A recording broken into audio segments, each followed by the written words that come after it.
প্রথমেই আমি শহীদ ওসমান হাদির রুহের মাগফিরাত কামনা করছি। আল্লাহ তাকে শহীদি মৃত্যু হিসেবে কবুল করুন। আমিন। এবং যারা এইভাবে কাউকে হত্যা করে, কোনো বিপ্লবীকে হত্যা করে, তারা মনে করে যে বিপ্লবকে তারা থামাতে পারছে, কিন্তু মঞ্জু ভাই আগেও বলেছেন 71-এ পারেনি, 90-এ পারেনি, 24-এ পারেনি। এখন কতজন বিপ্লবী, কতজন হাদিকে তারা মারবে? মেরে প্রতিটা বিপ্লবীর মৃত্যু এক একটা নতুন স্ফুলিঙ্গ তৈরি করে বিপ্লবের মাঠে। সুতরাং এই মৃত্যু হাদি শহীদের মর্যাদা পেয়েছে এবং আমাদের বিপ্লবের কোনো ক্ষতি হবে না, বরং বিপ্লব আরো বেগবান হবে। হাদির যেই চাওয়া ছিল বাংলাদেশ পন্থী অবস্থান নেয়া, ভারতের আধিপত্যবাদের বিরুদ্ধে শক্ত অবস্থান নেওয়া, বাংলাদেশের গণতন্ত্রের পক্ষে অবস্থান নেওয়া, জনকল্যাণের পক্ষে অবস্থান নেওয়া, এবং ওর সবকিছু, ওর বলার ধরনটা একটু অন্যরকম ছিল। আমি সবসময় বলতাম একটু খ্যাপাটে ছেলে, তার কিন্তু তার বুকে এবং মুখে অভিন্ন সুর ছিল। আমাদের ট্রেডিশনাল পলিটিশিয়ানদের মতো তরুণ থেকে বর্ষিয়ান পলিটিশিয়ান বেশিরভাগের যেরকম বুকে এবং মুখে কৌশলের রাজনীতি, হাদি সেই কৌশলের আশ্রয় নেয়নি।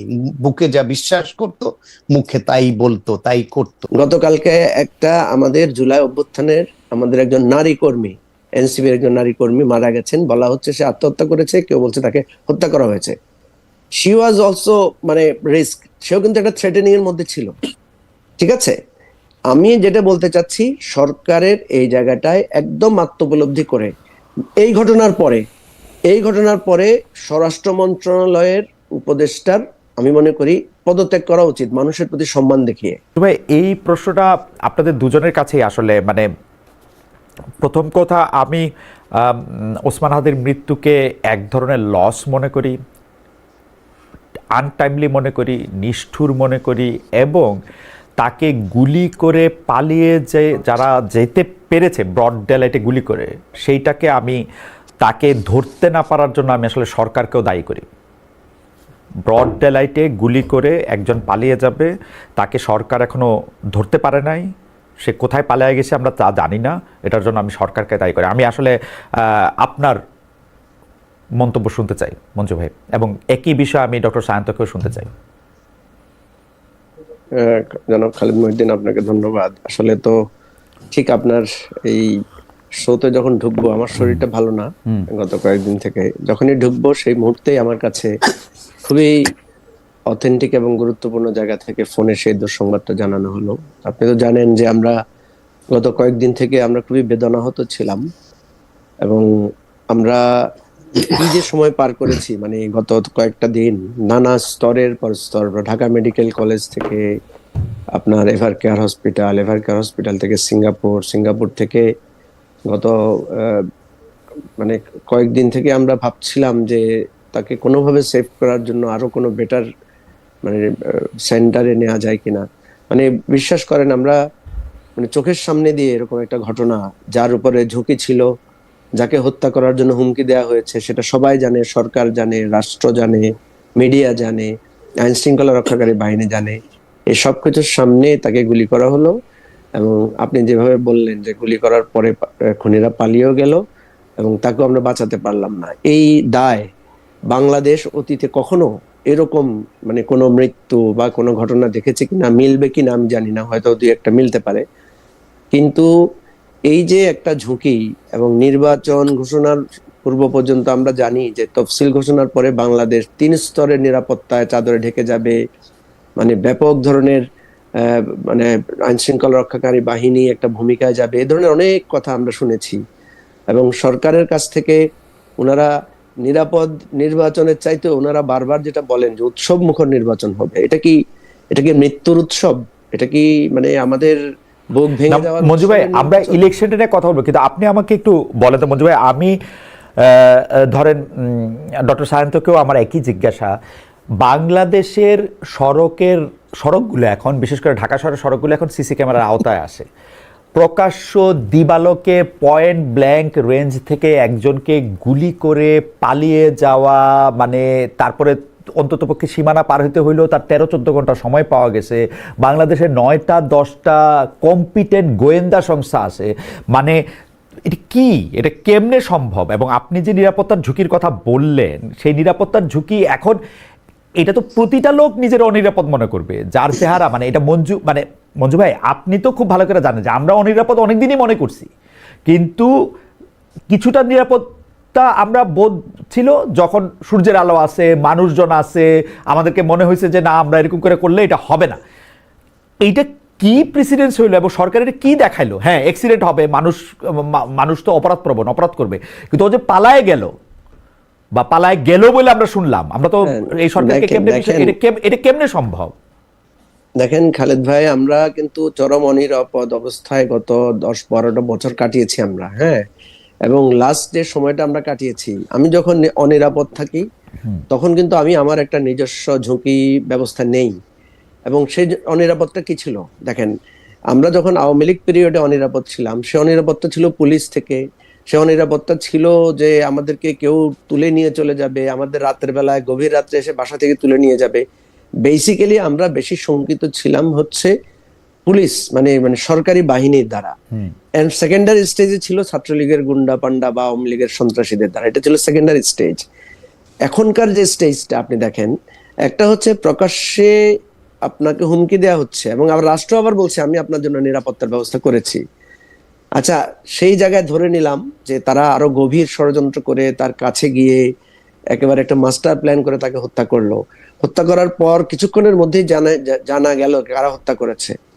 এরপরে মোটরসাইকেল বদল, তারপরে একটার পর একটা জায়গা বদল। না মঞ্জু ভাই, এইসব গল্প তো আমরা পুলিশের কাছ থেকে শুনতে চাই, এইসব গল্প তো আমরা সাংবাদিকের কাছে শুনতে চাই না।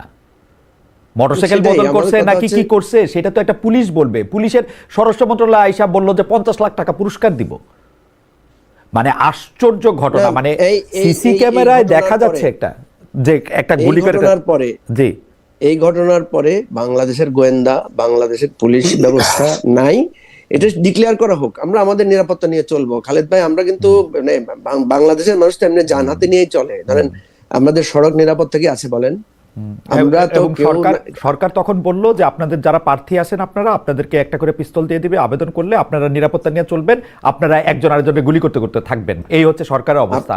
সরকার বলুক যে সরকার নাই, আমি আপনার সাথে একমত। সরকার বলুক যে সরকার নাই, এটা ভালো কথা। হ্যাঁ, এটা ভালো কথা। সরকার বলুক যে সরকার নাই, সরকার বলুক যে আপনাদের যার যার নিরাপত্তার দায়িত্ব আপনারা নেবেন। আমরা তো ভাই, আমরা তো সরকারের কাছে এই যে আজকে 4-5 দিন গেল সবাই বলছে আমাদেরকে মেসেজ করে যে আপনাদের জীবন ঝুঁকিপূর্ণ। আমরা তো জানি সেটা। আরে ভাই, এই ঝুঁকিপূর্ণ জীবন নিয়ে তো আমরা চলছি, এটা নিয়ে আমাদের কোনো আফসোস নাই। কথা হচ্ছে আপনি এটা বলবেন কেন যে 3 স্তরের নিরাপত্তা নিয়েছেন? আপনি এটা প্রত্যাহার করেন ভাই। আপনি বলেন যে ভাই এরকম সিচুয়েশনে আমরা নিরাপত্তা দিতে পারছি না। আমি বারবার এই কথাটা বলার চেষ্টা করেছি যে আইন শৃঙ্খলা রক্ষাকারী বাহিনীর মধ্যে ভাই এখানে একে অপরকে ব্লেম করে কোনো লাভ নাই। আমাদের পুলিশের মধ্যে প্রচন্ড আত্মবিশ্বাসের অভাব। আমি কাউকে ব্লেম করব না। আমি আজকে এত ব্যথিত, আজকে হৃদয়টা এত ভগ্ন, আমি এখানে ক্ষোভও প্রকাশ করার আমি মানে, এবং আমার কাছে যেটা আরো আপত্তিকর সেটা হচ্ছে যে হাদিকে গুলি করে ও যখন মানে কি বলে এটাকে জীবন মৃত্যুর সঙ্গে লড়তেছে, তো আর 1 ঘন্টার মধ্যে আমরা দেখতে পেলাম যে দোষারোপের রাজনীতি। আরে ওসমান হাদি তো বিপ্লবী, ও তো সবার এগেইনস্টে বলছে, এনসিপির এগেইনস্টে আরো কড়া কথা বলছে। ও হচ্ছে জামাতের এগেইনস্টে বলছে, ও এনসিপির এগেইনস্টে বলছে, ও বিএনপির এগেইনস্টে বলছে, ও বাংলাদেশের সরকারের এগেইনস্টে বলছে, ও বাংলাদেশের যারা বাম ডান সাংবাদিক আমার এগেইনস্টে বলছে, ও সবার এগেইনস্টেই বলছে। তো দোষারোপের রাজনীতিটা করা দরকার নাকি যারা তারা গুলি করে চলে গেছে তারা দরকার? প্রথম প্রতিক্রিয়া হইলো এটা অমুক করছে, সেটা তমুক করছে। এগুলি কি এই জিনিসগুলো? এইটা তো আমি সবসময় বলি যে ওসমান হাদির মৃত্যু আমাদের জন্য কি শিক্ষা দিল, আমাদের জন্য কি লেসন, আমরা আসলে এখান থেকে কি শিখলাম, এটা কেউ আমরা করি না। আমরা দোষারোপের রাজনীতি করি। আমরা এখন ধরেন, আমি যেটা বলতে চাচ্ছিলাম আপনাকে, যে আমার ক্ষোভ প্রকাশেরও মানে রুচি হারিয়ে গেছে। কেন হারিয়ে গেছে আমি বলছি, কারণ আমরা শুধু চাই যে আমরা লড়াই করে বেঁচেছি, লড়াই করেই থাকবো। ভাই মানুষ এই যে সমুদ্রের পাশে যারা এই ঘূর্ণিঝড় প্রবণ এলাকায় থাকে, ওরা ওটা প্রস্তুতি নিয়ে থাকে না।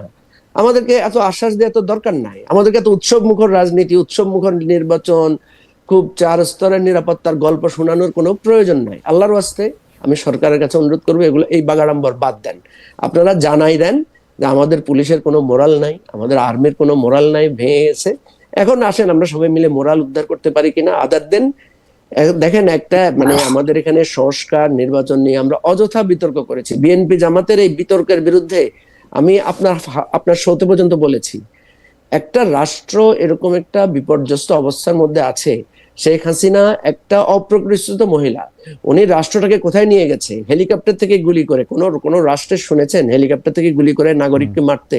এটা কি যুদ্ধ? এটাকে আপনি যুদ্ধ করছেন আপনার নাগরিকদের বিরুদ্ধে? যিনি এই জায়গায় ফেলেছেন উনি তো আরো জঘন্য কাজ করবেন। উনাকে তো আমরা বলার চেষ্টা করেছি, যে আওয়ামী লীগকে আমি এটা বোঝানোর চেষ্টা করেছি যে ভাই, শেখ হাসিনাকে আপনারা সামলায়া আপনারা একটা রিকনসিলিয়েশন প্রসেসের মধ্যে ঢুকেন। এই যে আপনারা একটা হাদিকে মারলেন না, আপনারা আর একটা চিরস্থায়ী, আপনি এরকম 1000টা হাদিকে মারলে, বাংলাদেশ তো 18 কোটি মানুষের দেশ।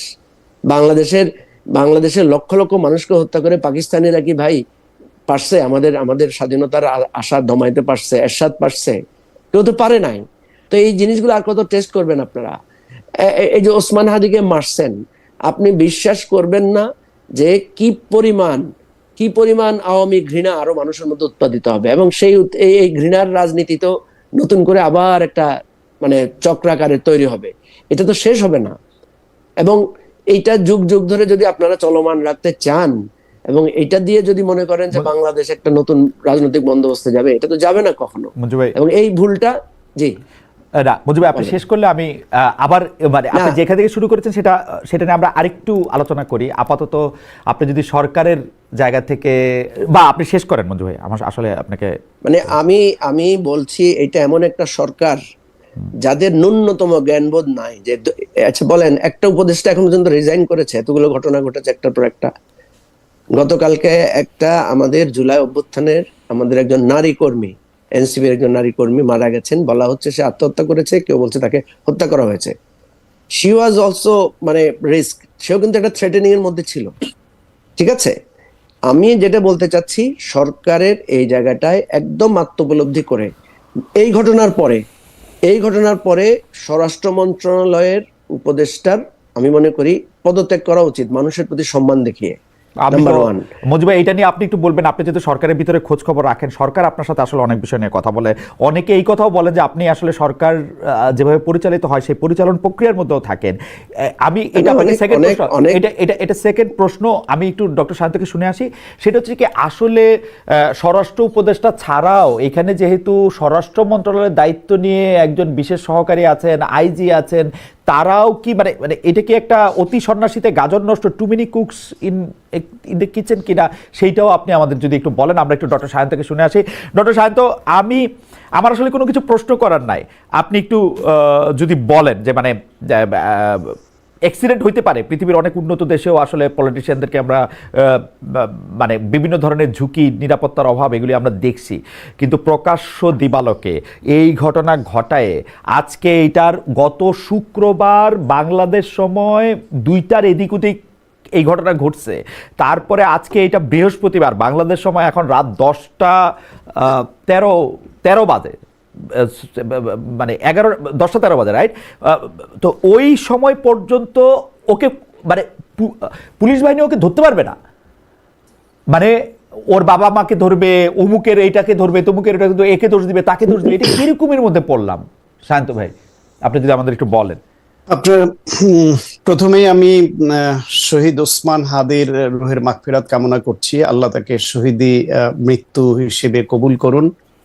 এবং যারা এইভাবে কাউকে হত্যা করে, কোনো বিপ্লবীকে হত্যা করে, তারা মনে করে যে বিপ্লবকে তারা থামাতে পারছে। কিন্তু মঞ্জু ভাই আগেও বলেছেন 71-এ পারেনি, 90-এ পারেনি, 24-এ পারেনি। এখন কতজন বিপ্লবী, কতজন হাদিকে তারা মারবে? মেরে প্রতিটা বিপ্লবীর মৃত্যু এক একটা নতুন স্ফুলিঙ্গ তৈরি করে বিপ্লবের মাঠে। সুতরাং এই মৃত্যু হাদি শহীদের মর্যাদা পেয়েছে, এবং আমাদের বিপ্লবের কোনো ক্ষতি হবে না, বরং বিপ্লব আরো বেগবান হবে। হাদির যেই চাওয়া ছিল বাংলাদেশ পন্থী অবস্থান নেয়া, ভারতের আধিপত্যবাদের বিরুদ্ধে শক্ত অবস্থান নেওয়া, বাংলাদেশের গণতন্ত্রের পক্ষে অবস্থান নেওয়া, জনকল্যাণের পক্ষে অবস্থান নেওয়া, এবং ওর সবকিছু, ওর বলার ধরনটা একটু অন্যরকম ছিল। আমি সবসময় বলতাম একটু খ্যাপাটে ছেলে, কিন্তু তার বুকে এবং মুখে অভিন্ন সুর ছিল। আমাদের ট্রেডিশনাল পলিটিশিয়ানদের মতো তরুণ থেকে বর্ষিয়ান পলিটিশিয়ান বেশিরভাগের যেরকম বুকে এবং মুখে কৌশলের রাজনীতি, হাদি সেই কৌশলের আশ্রয় নেয়নি। বুকে যা বিশ্বাস করত, মুখে তাই বলতো, তাই করত। সেই ছেলেটাকে এইভাবে মারার পরে সে খুনিদের ধরা গেল না এতদিনে, এবং শোনা যাচ্ছে পালিয়ে গেছে। এবং আমি সাধারণ অর্থে, আমি খুব সাধারণ চিন্তার মানুষ, সাধারণ চিন্তায় যেটুকু বুঝি, সরকারের পরিচালনা, বাহিনীর পরিচালনা অত খুব ভালো বুঝি না আমি, কিন্তু এটুকু বুঝি যে কোনো না কোনো বাহিনীর কোনো না কোনো অংশ জড়িত না হলে এইভাবে খুনি দেশ ছেড়ে বর্ডার ক্রস করে যেতে পারে না। আমাদের বর্ডার যত অরক্ষিতই হোক, এইরকম একটা আলোচিত হত্যার উদ্দেশ্যে গুলির পরে বর্ডার ক্রস করে নির্বিঘ্নে চলে যাবে, সেটা আমাদের কোনো অংশের সহযোগিতা নাই, এটা বিশ্বাস করতে আমি রাজি নই। এখানে এক একজন এক এক রাজনৈতিক উদ্দেশ্যে সরকারের বিরুদ্ধে ক্ষোভ তৈরি হবে বলে কৌশলী হতে পারে, আবার সরকার মনে করতে পারে উস্কে দিচ্ছি। কিন্তু আমি যা বিশ্বাস করি, যা মনে করি, সেটুকু বললাম। এটা হচ্ছে এই পালিয়ে যাওয়ার ঘটনা। তার একটু পেছনে গেলে দেখবেন খালেদ ভাই, এই ঘটনা তো অভাবনীয় ছিল না। হাদিকে তো 30টার বেশি মোবাইল কল থেকে দেশে বিদেশ থেকে হত্যার হুমকি দিয়েছে, তার মা বোনকে, স্ত্রীকে ধর্ষণের হুমকি দিয়েছে।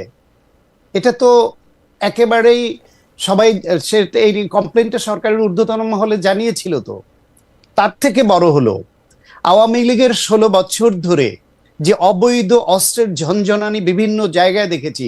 আপনি সাংবাদিক হিসেবে নিশ্চয়ই মনে থাকবে যে দেশের এমন কোন জেলা উপজেলা পাবেন না যেখানে আওয়ামী লীগের নেতাকর্মীরা নিজেদের বিরুদ্ধে অস্ত্র উঁচিয়ে গোলাগুলি করেনি।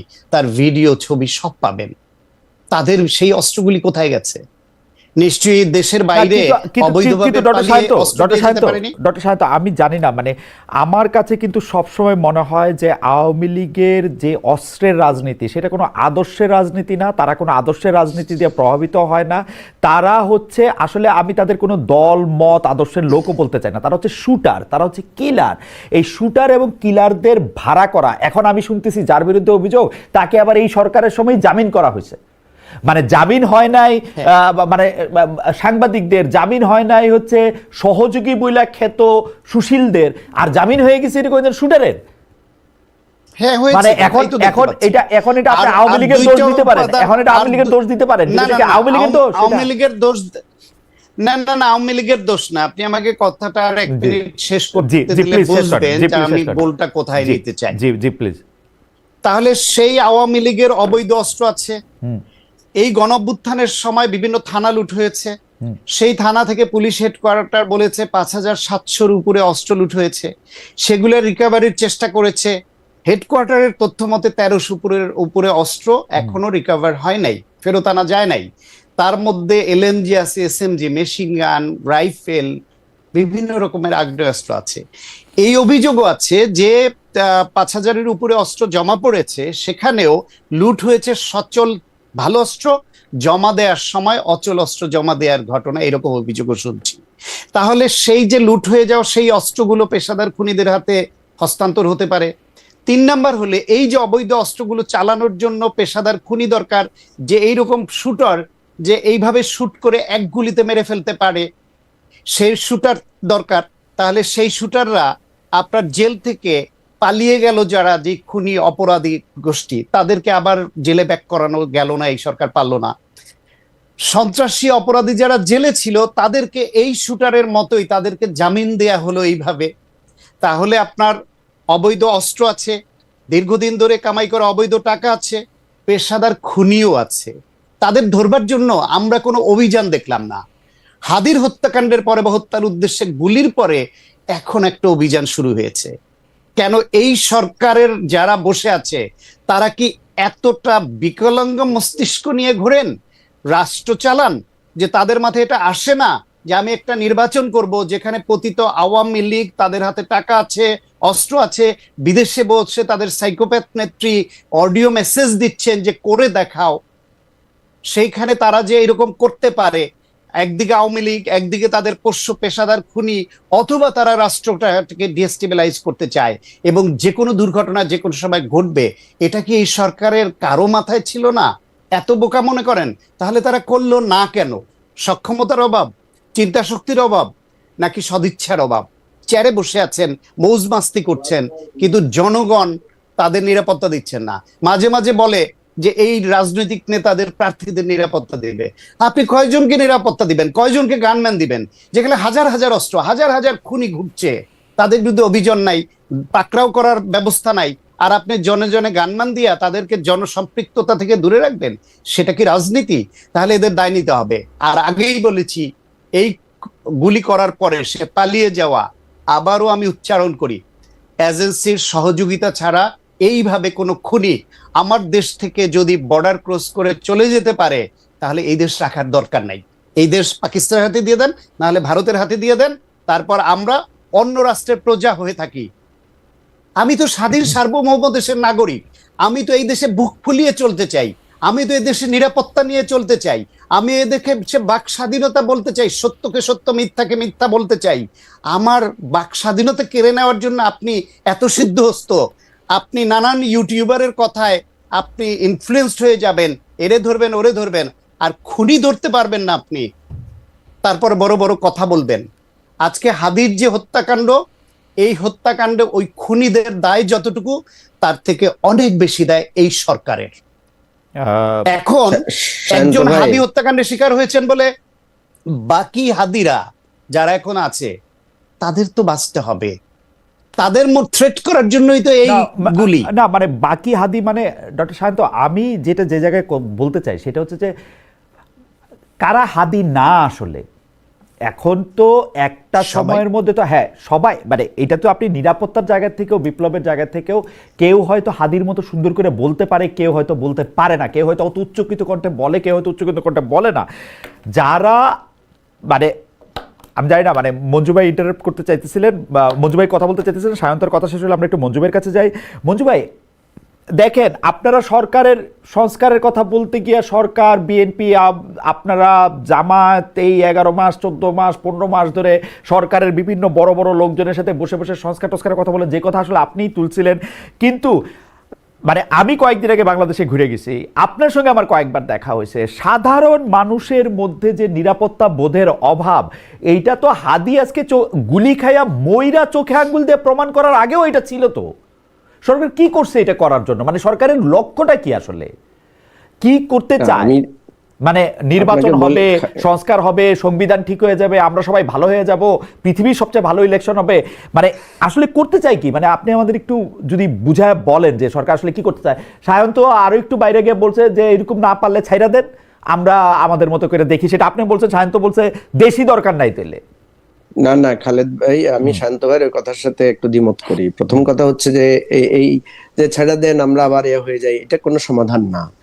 আমাদেরকে মাথা ঠান্ডা করে এত বড় একটা ঘটনার পরে আমাদেরকে ভাবতে হবে। আমি কিন্তু বারবার বলছিলাম যে এরকম একটা পরিস্থিতি আসতেছে সামনে, এর চাইতে ভয়ানক পরিস্থিতি আসতেছে। আপনি দেখেন, এই ঘটনার পর পুলিশের উপরে মানুষের আর বিন্দুমাত্র আস্থা থাকবে না, সেনাবাহিনীর উপর মানুষের আর বিন্দুমাত্র আস্থা থাকবে না, সরকারের কোনো দৃঢ় উচ্চারণের প্রতি মানুষের কোনো আস্থা থাকবে না। এখন এই আস্থা থাকবে না বলে আমরা কালকে তাইলে যদি বলে যে সরকার নাই, বাদ দাও, আর একটা সরকার বসাও, তো সেই যে সরকার বসাবো সেই সরকারের উপর থাকবে কিনা? তাহলে জটিল, আমাদেরকে ভাবতে হবে যে এখানে ফেলিউরটা কোথায়। দেখেন, আমাদের সর্বপ্রথম যে জিনিসটা আমরা বারবার বলছিলাম সরকারকে, সরকারের এই জায়গাটায় বিশ্বাস করেন, আমার কাছে মনে হয় যেন এই সরকারের অ্যাপারেন্টলি লোকগুলাকে দেখলে তো শ্রদ্ধা করি, ভালোবাসি, পছন্দ করি, কিন্তু আমার কাছে মনে হয় ওনারা খুবই ধুরন্ধর খারাপ লোক, যেটা আমরা ধরতে পারতেছি না, অথবা আরেকটু হইতে পারে যে ওনারা একেবারেই অথর্ব, অযোগ্য লোক। দেখেন, বারবার বলা হচ্ছে এই রকম পরিস্থিতিতে রাষ্ট্রকে টিকিয়ে রাখতে হলে প্রয়োজন হয় জাতীয় ঐক্যের। আমাদের ছাত্রদের ঐক্য নষ্ট করেছে এই সরকার, আমাদের রাজনৈতিক দলগুলোর ঐক্য নষ্ট করেছে এই সরকার। দেখেন, আওয়ামী লীগের বিরুদ্ধে আমরা ঐক্যবদ্ধ ছিলাম বলে আমরা পালিয়ে টালিয়ে বিভিন্ন জায়গায় আশ্রয় পেয়েছি। আওয়ামী লীগ আমাদেরকে গুম করতে চেয়েছে, খুন করতে চেয়েছে, কিন্তু মানুষ আমাদেরকে আশ্রয় দিয়েছে। তো তার মানে আমরা এই যে কিন্তু আপনারা দোষারোপের রাজনীতি করে এত শত বিভক্ত কেন হইলেন? মানে আপনারা না, তো এইটাই তো পারলে আমি- আপনি তো পারলে আওয়ামী লীগের থেকে আপনার বেশি বড় শত্রু হচ্ছে বিএনপি। আপনাদের কথা শুনে যেটা মনে হয়, বিএনপির কথা শুনে যেটা মনে হয় যে এনসিপির চেয়ে বড় শত্রু বিএনপির আর কারো নাই। আর খালেদ ভাই, দর্শকের কি এটাই মনে তো হয় মাঝখানে জামাতে ইসলামী আরেকটা জায়গা থেকে আসে, আর দর্শকের কি মনে হয় আমি একটু খালি পয়রা শোনাই, তাহলে আপনি বুঝবেন। পারভেজ মোশাররফ ওনার নাম, উনি পারভেজ মোশাররফ সাহেব এটা আমাকে এই মেসেজ দিয়ে ভাষায় ফেলতেছেন। আওয়ামী লীগের দালাল মহিউদ্দিন, শেখ হাসিনা আর সালমান এফ রহমানের জন্য এখনো মন কান্দে, আর অন্তরে ভারত, বুকে লালন করে শাহবাগীদের আচরণ সাথে ধর্মবিদ্বেষী। মঞ্জু ভাই, আপনি প্লিজ কন্টিনিউ করেন, আমার আর কিছু বলার নাই। মানে না না, মানে আমি these are the এই people. জিনিসগুলো খালেদ ভাই, এই সমস্ত বিষয় নিয়ে আমি প্রচুর কথা বলেছি। আপনি তো এরকম গালি খেয়েছেন, আমি আরো ভয়ানক গালিও খেয়েছি। যাই হোক, সেটা নিয়ে গালি, ভালো কাজ করতে গেলে গালি খাবেন। খালেদ ভাই, এটা নিয়ে মন খারাপ করেন না। আচ্ছা, আমি দোষারোপের মানে রাজনীতিতে আসতে চাইছিলাম, মানে দোষারোপের রাজনীতি এবং বিভক্তির রাজনীতিটা, এইটাতে আসতে চাইছিলাম আমি। কিন্তু মঞ্জু ভাই, আপনাকে দেখছি, কেন আপনাকে বলি, আপনি কিন্তু প্রকাশ্যে অনেক চেষ্টা করছেন, প্রকাশ্যেই চেষ্টা করছেন যে সবার মধ্যে থেকে একসাথে হওয়ার জন্য, এবং এই জন্য মনে বড় বড় গালি খাইছেন। জি, সেইটার কারণটা একটু বলেন। আমি হাসির পাত্র হইছি। আমি যখন বলছি যে আপনারা তো এখন ক্ষমতার জন্য জামাত বিএনপি একে অপরের ছুরি নিয়ে লাগছেন, অথচ আপনারা 15 বছর ঐক্যবদ্ধ ছিলেন, ঠিক আছে? ওনারা যদি আজকে ঐক্যবদ্ধ থাকতেন, এবং আমি ওনাদেরকে এটাও প্রস্তাব দিয়েছি যে আপনারা একটা নির্বাচনের ফর্মুলা বের করেন, যে কিছু সিটে আপনারা ঐক্যবদ্ধ থাকেন, আমরা আপনাদের বিরুদ্ধে, যারা নতুন রাজনীতি করছি, পুরানো রাজনীতির বিরুদ্ধে আমরা আপনাদের সাথে কম্পিট করব। এই সমস্ত কথা আমি বলেছি, কিন্তু সবাই হাসাহাসি করেছে। এখন দেখেন, আমি আপনাকে বলি, কালকের পর থেকে ঢাকার রাষ্ট্রের পরিস্থিতি আপনি কিন্তু ভিন্ন দেখবেন। আমি আপনাকে বলছি, কারণ এই ওসমান হাদির ঘটনার পরম্পরা, যেটা ডাক্তার সায়ন্ত একটু করে বলেছেন, যে শুরু থেকে দেখেন বারবার বলা হচ্ছে শেখ হাসিনা হুমকি দিচ্ছে, আওয়ামী লীগ হুমকি দিচ্ছে, পাবলিকলি হুমকি দেয়া হচ্ছে যে মাইরা ফেলবো, কাইটা ফেলবো। শেখ হাসিনা বলতেছে কইরা দেখাও, তারা বলতেছে 50 জনের লিস্ট করা হয়েছে, কেউ বলছে 80 জনের লিস্ট করা হয়েছে, ঠিক আছে? আচ্ছা, আপনি কি বলতেছেন? আপনি বলতেছেন আমাদের পর্যাপ্ত নিরাপত্তার ব্যবস্থা আছে, আমরা উৎসবমুখর নির্বাচন করব, ইত্যাদি ইত্যাদি। তারপরে কি করতেছেন? যাদের উপর আপনি কি করতেছেন? প্রথম বলতেছেন যে কাজটা বিএনপি করছে, ঘটনা ঘটার 15 মিনিটের মধ্যে। আপনি তো জানেন আমি এটা নিয়ে প্রতিবাদ করেছি, আপনি তো জানেন আমি বলেছি যে কয়েকদিন আগে ফুয়াদকে যারা বরিশালে ভুয়া ভুয়া বলেছে, আর তার 2 দিন পরে যারা ঢাকা মেডিকেল কলেজে মির্জা আব্বাসকে ভুয়া ভুয়া বলেছে, আপনারা কাকে সমর্থন করেন? দেখেন, এই যে নির্বাচনী রাজনীতি যেটা শুরু হয়েছে, যে একজন আরেকজনকে চাঁদাবাজ, একজন আরেকজনকে নব্য ফেসিবাদ, একজন আরেকজনকে রাজাকার, একজন আরেকজনকে আলবদর, ভাই এগুলো তো আপনারা জানেন। জামাত রাজাকার, জামাত আলবদর, এটা কি বিএনপি জানে না? আর বিএনপি যে একটা অসংগঠিত দল, বিএনপির মধ্যে যে সরকারি দলের বিশৃঙ্খলা আছে, চাঁদাবাজির ব্যাপার আছে, এটা কি জামাত জানে না? তাহলে আপনারা এই পুরানো রাজনীতির কাসুন্দিটা নতুন রাজনীতিতে এসে, যখন দেশ এরকম ঝুঁকিপূর্ণ অবস্থায়, যেখানে খুনিরা পালিয়ে গেছে, পার্শ্ববর্তী রাষ্ট্রে আশ্রয় নিয়েছে, সেখান থেকে রীতিমতো টেলিগ্রাম মেসেজ আমরা পাচ্ছি, সেখান থেকে রীতিমতো আমরা বুঝতে পারছি যে পুলিশের মধ্যে এজেন্সিগুলো কাজ করতেছে না, গোয়েন্দা সংস্থাগুলো মানে অচল হয়ে আছে। এগুলো দেখার পরও আমাদের রাজনৈতিক দলগুলোর বিরোধ কমাতে পারি নাই রে ভাই। সেই জন্য বলছি, এখন আমরা তো ওই যে দোষারোপের রাজনীতি আবার চলে আসতেছে। আমি দোষারোপের রাজনীতি আর করতে চাই না, আমি চাই যে উপলব্ধির রাজনীতি করতে। আল্লাহর ওয়াস্তে উপলব্ধিতে আনেন। ওকে, এই জায়গাটাতে মৃত্যুর পরে ওসমান হাদির মৃত্যু, আমি আপনাকে বলি, যেমনি ভাবে আবু সাইদের মৃত্যু আমাদের তরুণ সমাজকে জাগিয়ে তুলেছিল, সেই দৃশ্যটা, সেই গুলিটা, এখন দেখেন প্রতিদিন আপনি দেখবেন রাস্তায় দাঁড়িয়ে দাঁড়িয়ে লোকেরা ওসমান হাদির বক্তব্যগুলো শুনতেছে। ওসমান হাদি এখন জাতির বিবেক কণ্ঠস্বর হয়ে গেছে। অথচ ওসমান হাদি কিন্তু আপনি জানেন, অনেকে সমালোচনা করছে যে ওসমান হাদি কিন্তু আমরা আগে চিনতাম না। হ্যাঁ, আমি নিজে ওসমান হাদির সাথে ক্লোজলি পরিচিত হয়েছি মাহমুদুর রহমান যেদিন দেশে ফিরেছেন। তারপর আমি তার খোঁজ নিয়েছি, আমি দেখেছি এই ছেলেটা মানে শুরু থেকে প্রতিবাদী। সে আপনার আলেম ওলামাদের উপর যখন অত্যাচার হয়েছিল সেদিন সে আহত হয়েছিল। যারা এখন বলে যে এদেরকে আমরা আগে চিনতাম না, এটা ভাই আপনার ব্যর্থতা। আপনি আগে থেকে চিনতে হবে কেন? মানে একটা মানুষের আগে থেকে চিনতে হবে কেন? মানে কিছু হইলে এই যে এই জনপ্রিয় কোশ্চেন, 10 বছর আগে কি করতেন, 5 বছর আগে কি করতেন, মানে এইগুলি কোশ্চেন হলো। খালেদ ভাই, আপনাকে যদি এখন কেউ বলে ভাই আপনি তো আমেরিকায় বসে আরামে থাকেন, ঠিক আছে, বলে তো আপনি বাংলাদেশে ফাইট করছেন, এটা যারা জানবে না, এটা তো তার ব্যর্থতা, এটা তো তার কোনো ইয়া না। আমরা তো ভাই এক একজন এক এক সময়ে ফাইট করছি, এক একজন এক এক সময়ে পরিস্থিতির শিকার হই, এতে তো কোনো সন্দেহ নাই। আমি আপনি আমি আসম আমি আব্দুর আমি রব, আমি মঞ্জু আমি ভাই আপনাকে আপনার আমি বলি। একটু মঞ্জু ভাই আপনার আমি একটু থামাই, আমি একটু এই বিভাজনের রাজনীতির দায়টা নিয়ে, আপনি বলতেছিলেন যে আপনি রিকনসিলিয়েশনের জায়গা থেকে বা এই বিবাদ বিভাজন যেন না হয় সেটা থেকে অনেক কথা বলছেন। সায়ন, তো আপনার পর্যবেক্ষণ কি আপনাদেরকে একটু বলবেন যে এই বিবাদ বিভাজনটা আসলে শুরু থেকে কেন হইলো? আমি আপনাকে টাইমলাইনটা বলি যে আসলে এই বিবাদ বিভাজনটা বিএনপি বনাম জামাত থেকে, পরে বিএনপি বনাম ছাত্র, পরে আবার জামায়াতের সাথে ছাত্রদের দলটার একটা অংশ, বিশেষ করে মাহফুজ সাহেবের একটা মানে সাবেক উপদেষ্টা যেটা ছিলেন সেটা, এটা আসলে কার কি লাভ তৈরি করলো? এবং এনসিপি পরে দলটা গঠিত হওয়ার পরে এই জিনিসটা তো শেষ হয়ে যাওয়া উচিত ছিল, যেটা একটা আরেকটা রাজনৈতিক দল, কিন্তু এটা শেষ হয়ে যায় না। এইটা কেন এরকমটা হইলো কেন, মানে আপনি একটু বলবেন? কারণ এটা আওয়ামী লীগের লোকেরা এটা পেইড আপ ক্লিন মানে কিলিং করাক বা অন্য রাষ্ট্রের কেউ এটা করাক, এইটা তো শিওর যে তারা এটা সহজে করতে পারতেছে, কারণ আমাদের মধ্যে সাংঘাতিক রকমের বিভাজন, এবং সেই বিভাজনটা এমন যে ওই আগেই ভালো ছিলাম টাইপের বিভাজন। এইটা কেন, এটা মানে এইটা আপনি কি বিশ্লেষণ করেন, কি আপনি দেখেন? আমি আমি আপনাদের মনে করে যাই, আমি জীবনে কোনোদিন দেখি নাই আপনাকে এতখানি উত্তেজিত হতে। আওয়ামী লীগের আমলে আপনি ঝুঁকি নিয়ে টকশো করে গেছেন, কারণ মানে আমি তো মানে ইন্ডিপেন্ডেন্ট টেলিভিশনে থাকতো, আপনি পাশে বৈশা মানুষ নাম দিছে যে আপনার টকশোতে টাকা যাবে না, বা শুনছি এরকম, তারপর আপনি নিয়ে বসে গেছেন, আপনি ভুলে গেছেন। কিন্তু এখন আইসা যে আপনি আরেকটা দলের নেতার সঙ্গে এইরকম ভাবে যুদ্ধ লাগতে হইতেছে আপনার, এগুলি কি?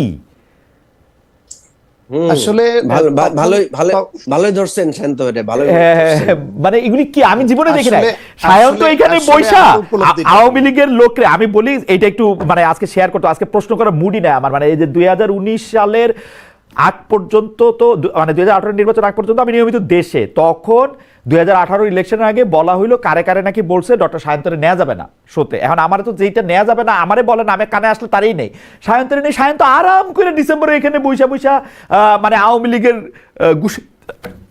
লীগের সমালোচনা ওর যদ্দূর করা দরকার, ওর তো একটা ভাষা আছে, ওইটা সে করতে থাকে। কিন্তু আমি তো দেখি নাই যে এরকম এটা ঝগড়া, মনে হয় যে একটা একটা মানে রিং এর মধ্যে আছে, এরকম কোনোদিন ওর করতে হয়েছে।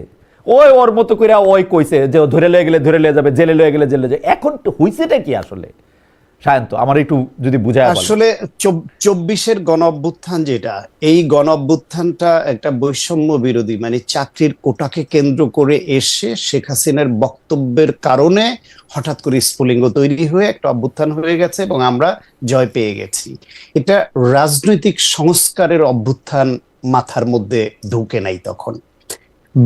আমরা অভ্যুত্থানে জিতেছি, নতুন বাংলাদেশের স্বপ্ন দেখছি, কিন্তু আমাদের মনে মগজে সে আগের রাজনীতি রয়ে গেছে সব দলগুলোর মধ্যে যে কোনো উপায়ে ক্ষমতা ভোগ করতে হবে এই আকাঙ্ক্ষা কাজ করছে আগের মতোই, সেটা জামায়াত হোক বিএনপি হোক ছোট বড় বেশিরভাগ দলের মধ্যে।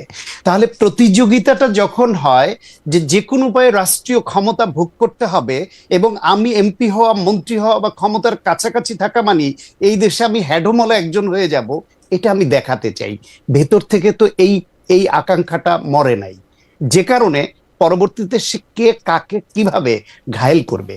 এবং এই বিভাজনের রাজনীতিতে দেখেন, আমি বিএনপি সমর্থক, সেই জন্য মনে করতে পারে অনেকে যে আমি জামাতকেই দায়ী বেশি করি। বড় দল তো দুইটা এখন, আওয়ামী লীগ বিতাড়িত হওয়ার পরে বিএনপি এবং জামায়াত। 2024 সালের সেপ্টেম্বর মাসে জামায়াতের আমির প্রথম এই তেজগাঁয় একটা তাদের দলীয় কর্মীদের সমাবেশে প্রকাশ্যে বলল যে একটা দল নির্বাচন করে জিকির করে লাভ কি, বিজয়ী হয়ে কি করবেন, ভিক্ষুকের থালা থেকে হাট বাজার সবই তো দখল করে নিয়েছেন, চাঁদাবাজি করছেন, সব করছেন। এই অভিযোগটা প্রকাশ্যে বিএনপির বিরুদ্ধে। বুঝলেন কেমন এটা বিএনপির বিরুদ্ধে? আমি একটা দল কইছে, বিএনপির একটা আহারে দেশের রাজনৈতিক দল বলতে তখন এনসিপি রাজনৈতিক দল হয়নি, দল বলতে জামায়াত এবং বিএনপি। এবি পার্টি ছিল, জামায়াতকে যে এবি পার্টি ছিল, এবি পার্টি ওই রেঞ্জের পার্টি না। খালেদ ভাই, আপনি তর্ক করতে পারবেন, আমাকে প্রশ্ন করতে পারবেন, কিন্তু আমি স্পষ্ট আগেই বলছি, আমি সহজ সরল ভাবে বোঝার চেষ্টা করি। রাজাকার বললে, আলবদর বলে, মুক্তিযুদ্ধ বিরোধী বললে জামাতের নাম বলা লাগে না, জামাত ওইটা। আর বিএনপির মধ্যে চাঁদাবাজ আছে, এটা তো বিএনপি অস্বীকার করতে পারবে না, তাহলে এত লোককে বহিষ্কার করলো কেন? বিএনপির মধ্যে দখলদারিত্ব কায়েম করার লোক আছে, নেতা কর্মী আছে, এটা তো অস্বীকার করার কোনো সুযোগ নাই, তাহলে হাজার হাজার নেতা কর্মীকে কেন বহিষ্কার করেছিল? আছে বিএনপির মধ্যে, বড় দল এর মধ্যে এরকম লোক আছে। এখন সেটাকে আপনি এতদিনের মিত্র, আপনি অন্যভাবেও বিএনপিকে সতর্ক করতে পারতেন, বলতে পারতেন যে নতুন বাংলাদেশে এটা আমরা চাই না, এই রাজনীতি আপনারা করলে আমরা আপনাদের সঙ্গে সমঝোতায় চলতে পারবো না। না ডক্টর সায়ন্ত, এই একটা কথা আপনার কাছে এত আপত্তিকর মনে হলো, আমার কাছে এত আপত্তিকর মনে হচ্ছে না। দলের নাম বলে নাই, কিছু বলে নাই, একটা দল বলছে। না না না, আমার কাছে ভালোই লাগতেছে এই কথাটা। যে দল, কারণ পরে আরো যা কিছু বলা হয়েছে। আমি বলি বিএনপি নির্বাচন চেয়েছে শুরু থেকে, অন্য কোন দল নির্বাচন চায়নি।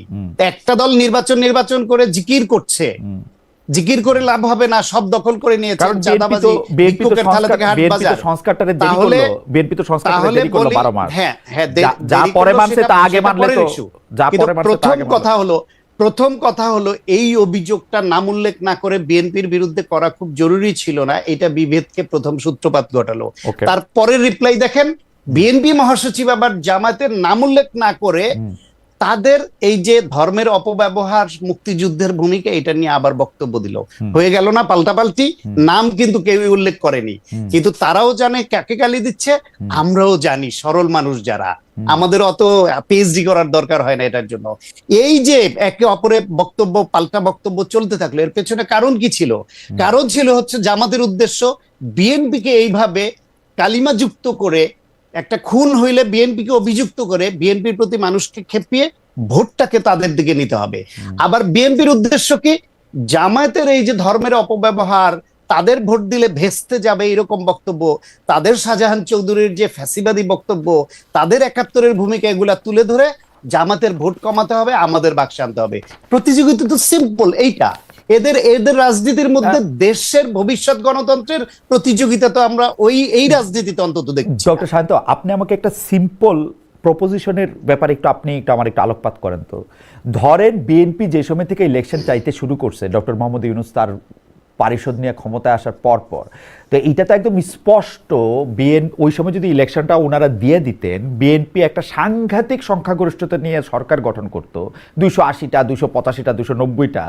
ওই 280, 85, 290 এবং বিদ্যমান সংবিধানে, যেটার ক্ষেত্রে আসলে প্রধানমন্ত্রীকে অসম্ভব পাওয়ার দেওয়া হয়েছে, এইটা কি আসলে আমাদের কোনো না কোনোভাবে ঠেকানোই আসলে যুক্তি ছিল না, উদ্দেশ্য ছিল না? কারণ বিএনপি যে সংস্কারগুলি মানছে, এটা মানতে যদি ও 1 বছর দেরি না কইরা যদি সঙ্গে সঙ্গে মানতো, ইলেকশন গত বছরের সেপ্টেম্বরে হইতে পারতো। এই দেরিটা তো বিএনপি করলো, এই দেরিটা তো বিএনপি করলো। আমি একটু সায়ন্তরে একটু শুনি 2 মিনিট।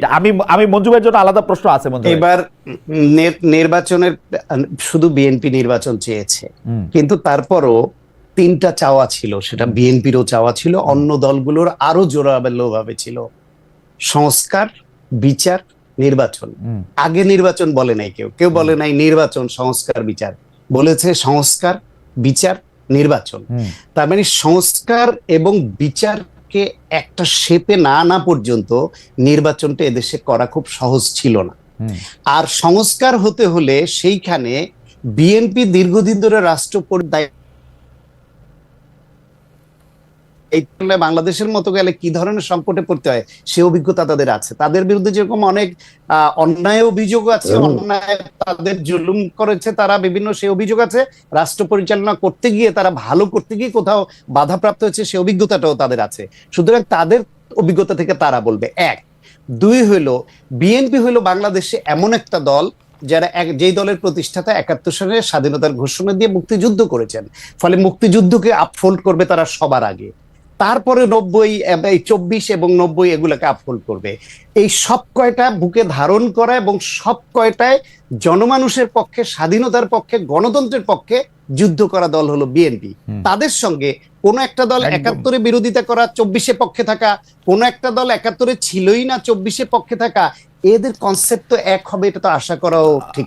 আচ্ছা, ওই জায়গা থেকে কিছু বিরোধ থাকবে। আচ্ছা, কনসেপ্টটা এক না হোক, আমি একটু মঞ্জু ভাই আপনার কাছে যেতে চাই। মঞ্জু ভাই, জামায়াত মোটা দাগে যে রাজনীতিটা করে, সেই রাজনীতিটার আমার ইয়াতে আমি দেখছি যে, আমি যখন আওয়ামী লীগ ক্ষমতায় থাকা অবস্থায় জামায়াতের আমির সাহেব জেলে ছিলেন, নায়েবে আমির সাহেবকে যখন আমি ইন্টারভিউ করছি তখন আমার কাছে কিন্তু এই ৭১-এর প্রশ্ন নতুন করে আমার কাছে মনে হয়েছে যে জামাতে ইসলামীর একটা বড় চেঞ্জ হইতে যাচ্ছে এবং সেইটার মধ্যে তারা একটা মানে এই দোষারোপের রাজনীতি তারা আর করতে চান না। কিন্তু আমরা খুব অবাক হইলাম যে এই দোষারোপের রাজনীতির মধ্যে তারা একটি পার্টিসিপেট শুধু করতেছেন না, বিভিন্নভাবে যেটাকে বলে হচ্ছে টন্ট করা, উত্ত্যক্ত করা, বিভিন্ন অবাস্তব প্রস্তাব সামনে আনা, এইখানে পিয়ার তো ওইখানেও পিয়ার, এগুলি বলা টলা, মানে এগুলি কেন করছে জামাত? আসলে জামাত কি বুঝাইতে চাইছে সেটা একটু বুঝতে চেষ্টা করি।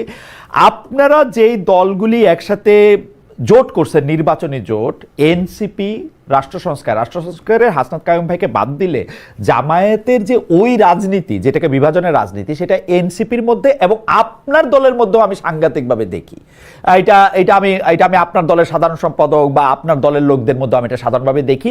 এই বিভাজনের রাজনীতিটাকে কিছু কথার কথা বলে, কিছু মানে সত্যিকার অর্থে কিছু মানে অবাস্তব এবং খুবই দেশের বিরুদ্ধে, দলের বিরুদ্ধে কথা বলে এইটাকে খুব একটা পপুলিস্ট ঘটনা থেকে এটাকে দেখা, এটা কারণটা কি মঞ্জু ভাই? আপনাকেও মানে আপনারে আমার মাঝে মাঝেই মনে হয় যে মঞ্জু ভাইরে আমি চিনি, এবি পার্টিটা যেন সেই মঞ্জু ভাইয়ের পার্টি না, এবং যে জোটটা করতেছেন উনি এনসিপি, হাসনাত কায়ুম ভাইয়ের ব্যাপারে আমি এটা বলবো না, মানে এই জামায়াতের রাজনীতির সাথে এবি পার্টির রাজনীতি, এনসিপি রাজনীতি এতটা অ্যালাইন্ড কিভাবে হইলো, এবং জামায়াত কেন এই রাজনীতিটা করে, এই বিভেদটা করে জামায়াতের কি লাভ, সেটা যদি একটু বলেন। আপনি যদি সহজভাবে বলেন যে জামাতের আসলে কি লাভ, আমি তো জামাত দেখলাম যে এই রাজনীতি করে জামাতের প্রচুর লাভ হয়েছে। আপনার মনে থাকার কথা খালেদ ভাই, আপনার সাথে একটা শোতে, হ্যাঁ, আমি ওই যে একটা সিটের নেগোসিয়েশনের কথা বলছিলাম, রাইট, হ্যাঁ, রাইট, যে এত সিট দিলে এটা হবে। আপনি তখন বলছিলেন যে আমি বলছিলাম জামাতকে 50 সিট দিলে তো বিএনপির সাথে বিরোধটা মিটে যায়। আপনি তখন বলছিলেন আরে 30 দিলেও হবে। খেয়াল আছে আপনার কথা? আমি হ্যাঁ সেই সময়কার, হ্যাঁ রাইট। তো ওটা নিয়ে তো প্রচুর সমালোচনা হয়েছে। আমাকে অনেক ধরনের বুলিং এর শিকার হতে হয়েছে। আপনি একটু খেয়াল করেন খালিদ ভাই, ওই সময় জামাতের যে স্ট্যাটাস আর আজকের স্ট্যাটাস কি সমান? মানে আপনি কি পপুলার ভোটের ক্ষেত্রে বলতেছেন? পপুলার ভোটের ক্ষেত্রে বলতেছি যে ওই সময় মনে হয়েছিল আপনার কাছে যে জামাতকে যদি বিএনপি কোনো মতে 30 সিটও দেয়, জামাত বিএনপির সাথে ঐক্যবদ্ধ জোটে বা একটা আন্ডারস্ট্যান্ডিং এ যাবে। আপনাকে যদি আমি এখন প্রশ্ন করি, বিএনপি যদি এখন জামাতকে 100 সিটও বলে যে 100 সিট ছেড়ে দিব, জামাত বিএনপির সাথে কোনো নেগোসিয়েশন আসবে না। কারণ জামাতের মধ্যে এখন একটা আস্থা তৈরি হয়েছে, একটা ধারণা তৈরি হয়েছে যে তারা সরকারও গঠন করে ফেলতে পারে। এটা কি আপনি শুনেন নাই এই ধরনের কথা, যে জামাত সরকার গঠন করতে পারে? শুনছেন কিনা এই ধরনের কথা? কিন্তু ঘটনা হলো মঞ্জু ভাই, আমি আপনাকে জানতে চাচ্ছি, আমি একটু ছোট করে বলি, বাংলাদেশের মানুষ যদি জামায়াতে ইসলামীকে ভোট দিয়া সরকার গঠন করে, আমি আর আপনি এটা ঠেকায় রাখতে কেন চেষ্টা করব, বা আপনি এটা কেন মানে পপুলার হ্যাঁ ঠেকায় রাখার তো আমাদের কোনো ক্ষমতা নেই। আমি আপনাকে যেটা বলতে চাচ্ছি, জি, ওই যে আমি যেটা বললাম জামাতের লাভ হয়েছে কিনা, জামাত বিএনপির সাথে এই টক করে যায়া, এই যে মানে পাল্টিতে যায়া এই জায়গাটা সে ইমপ্রুভ করতে পারছে, যে সেখানে যে সে 30 থেকে 50 সিটের একটা অ্যাজাম্পশনের মধ্যে ছিল, এখন সে চলে আসছে এরকম যে বিএনপির কাউন্টার হচ্ছে জামাত, এবং বিএনপির সাথে সে এখন পাল্টে দিচ্ছে। বাংলাদেশে এখন রাজনীতি দুই ধারায় বিভক্ত, একটা হচ্ছে বিএনপি, একটা হচ্ছে জামাত। যেখানে জামাতের পজিশন ছিল তৃতীয় বা চতুর্থ। আপনি দেখেন যতগুলো জরিপ আসছে, সবগুলো জরিপে আপনি দেখবেন যে বিএনপি কে 1 নম্বরে দেখানো হয়েছে, জামাতকে 2 নম্বরে দেখানো হয়েছে। যে জরিপে জামাতের কারণ না, সেটা তো অ্যাবসেন্টের কারণে। আওয়ামী লীগ নিষিদ্ধ দল করতে পারবে না, জাতীয় পার্টি নিষিদ্ধ করে রাখছে, তো অটোমেটিক জামাতের প্রমোশনের দ্বিতীয় হবে। না এই জরিপে কিন্তু আওয়ামী লীগের ভোটও আছে। না এই জরিপে আওয়ামী লীগের ভোট আসছে তো ভাই। আওয়ামী লীগকে কত পার্সেন্ট ভোট দিতে চায় লোকেরা, এটা তো আসছে। আমি আপনাকে বলি, যে আওয়ামী লীগ সিনে নাই, সেই আওয়ামী লীগের কত পার্সেন্ট ভোট দিতে চায়, এগুলি খুবই সুপারফিশিয়াল কথা। আমি যেটা বুঝি ভাই, আমরা 4 জন দৌড়ের প্রতিযোগিতায় লাগছি, 2 জন নাই, তাহলে 4th সেকেন্ড হবে না? আরে ভাই, আমি তো আপনাকে ওইটাই বলতেছি যে নাই বলেই তো জামাত এখন বিএনপির সাথে এই ধরনের পাল্টাপাল্টে জায়গায় গেছে।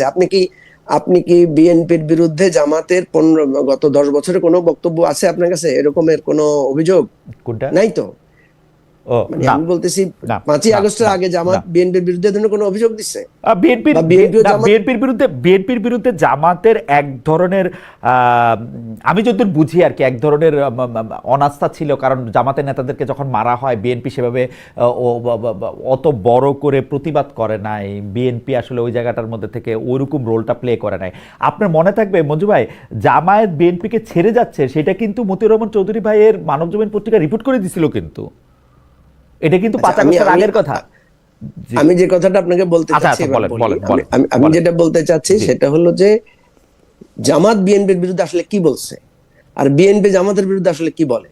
দেখেন, বিএনপি জামাত বিএনপির বিরুদ্ধে বলে যে বিএনপি চাঁদাবাজি করে, দখলবাজি করে, এগুলো।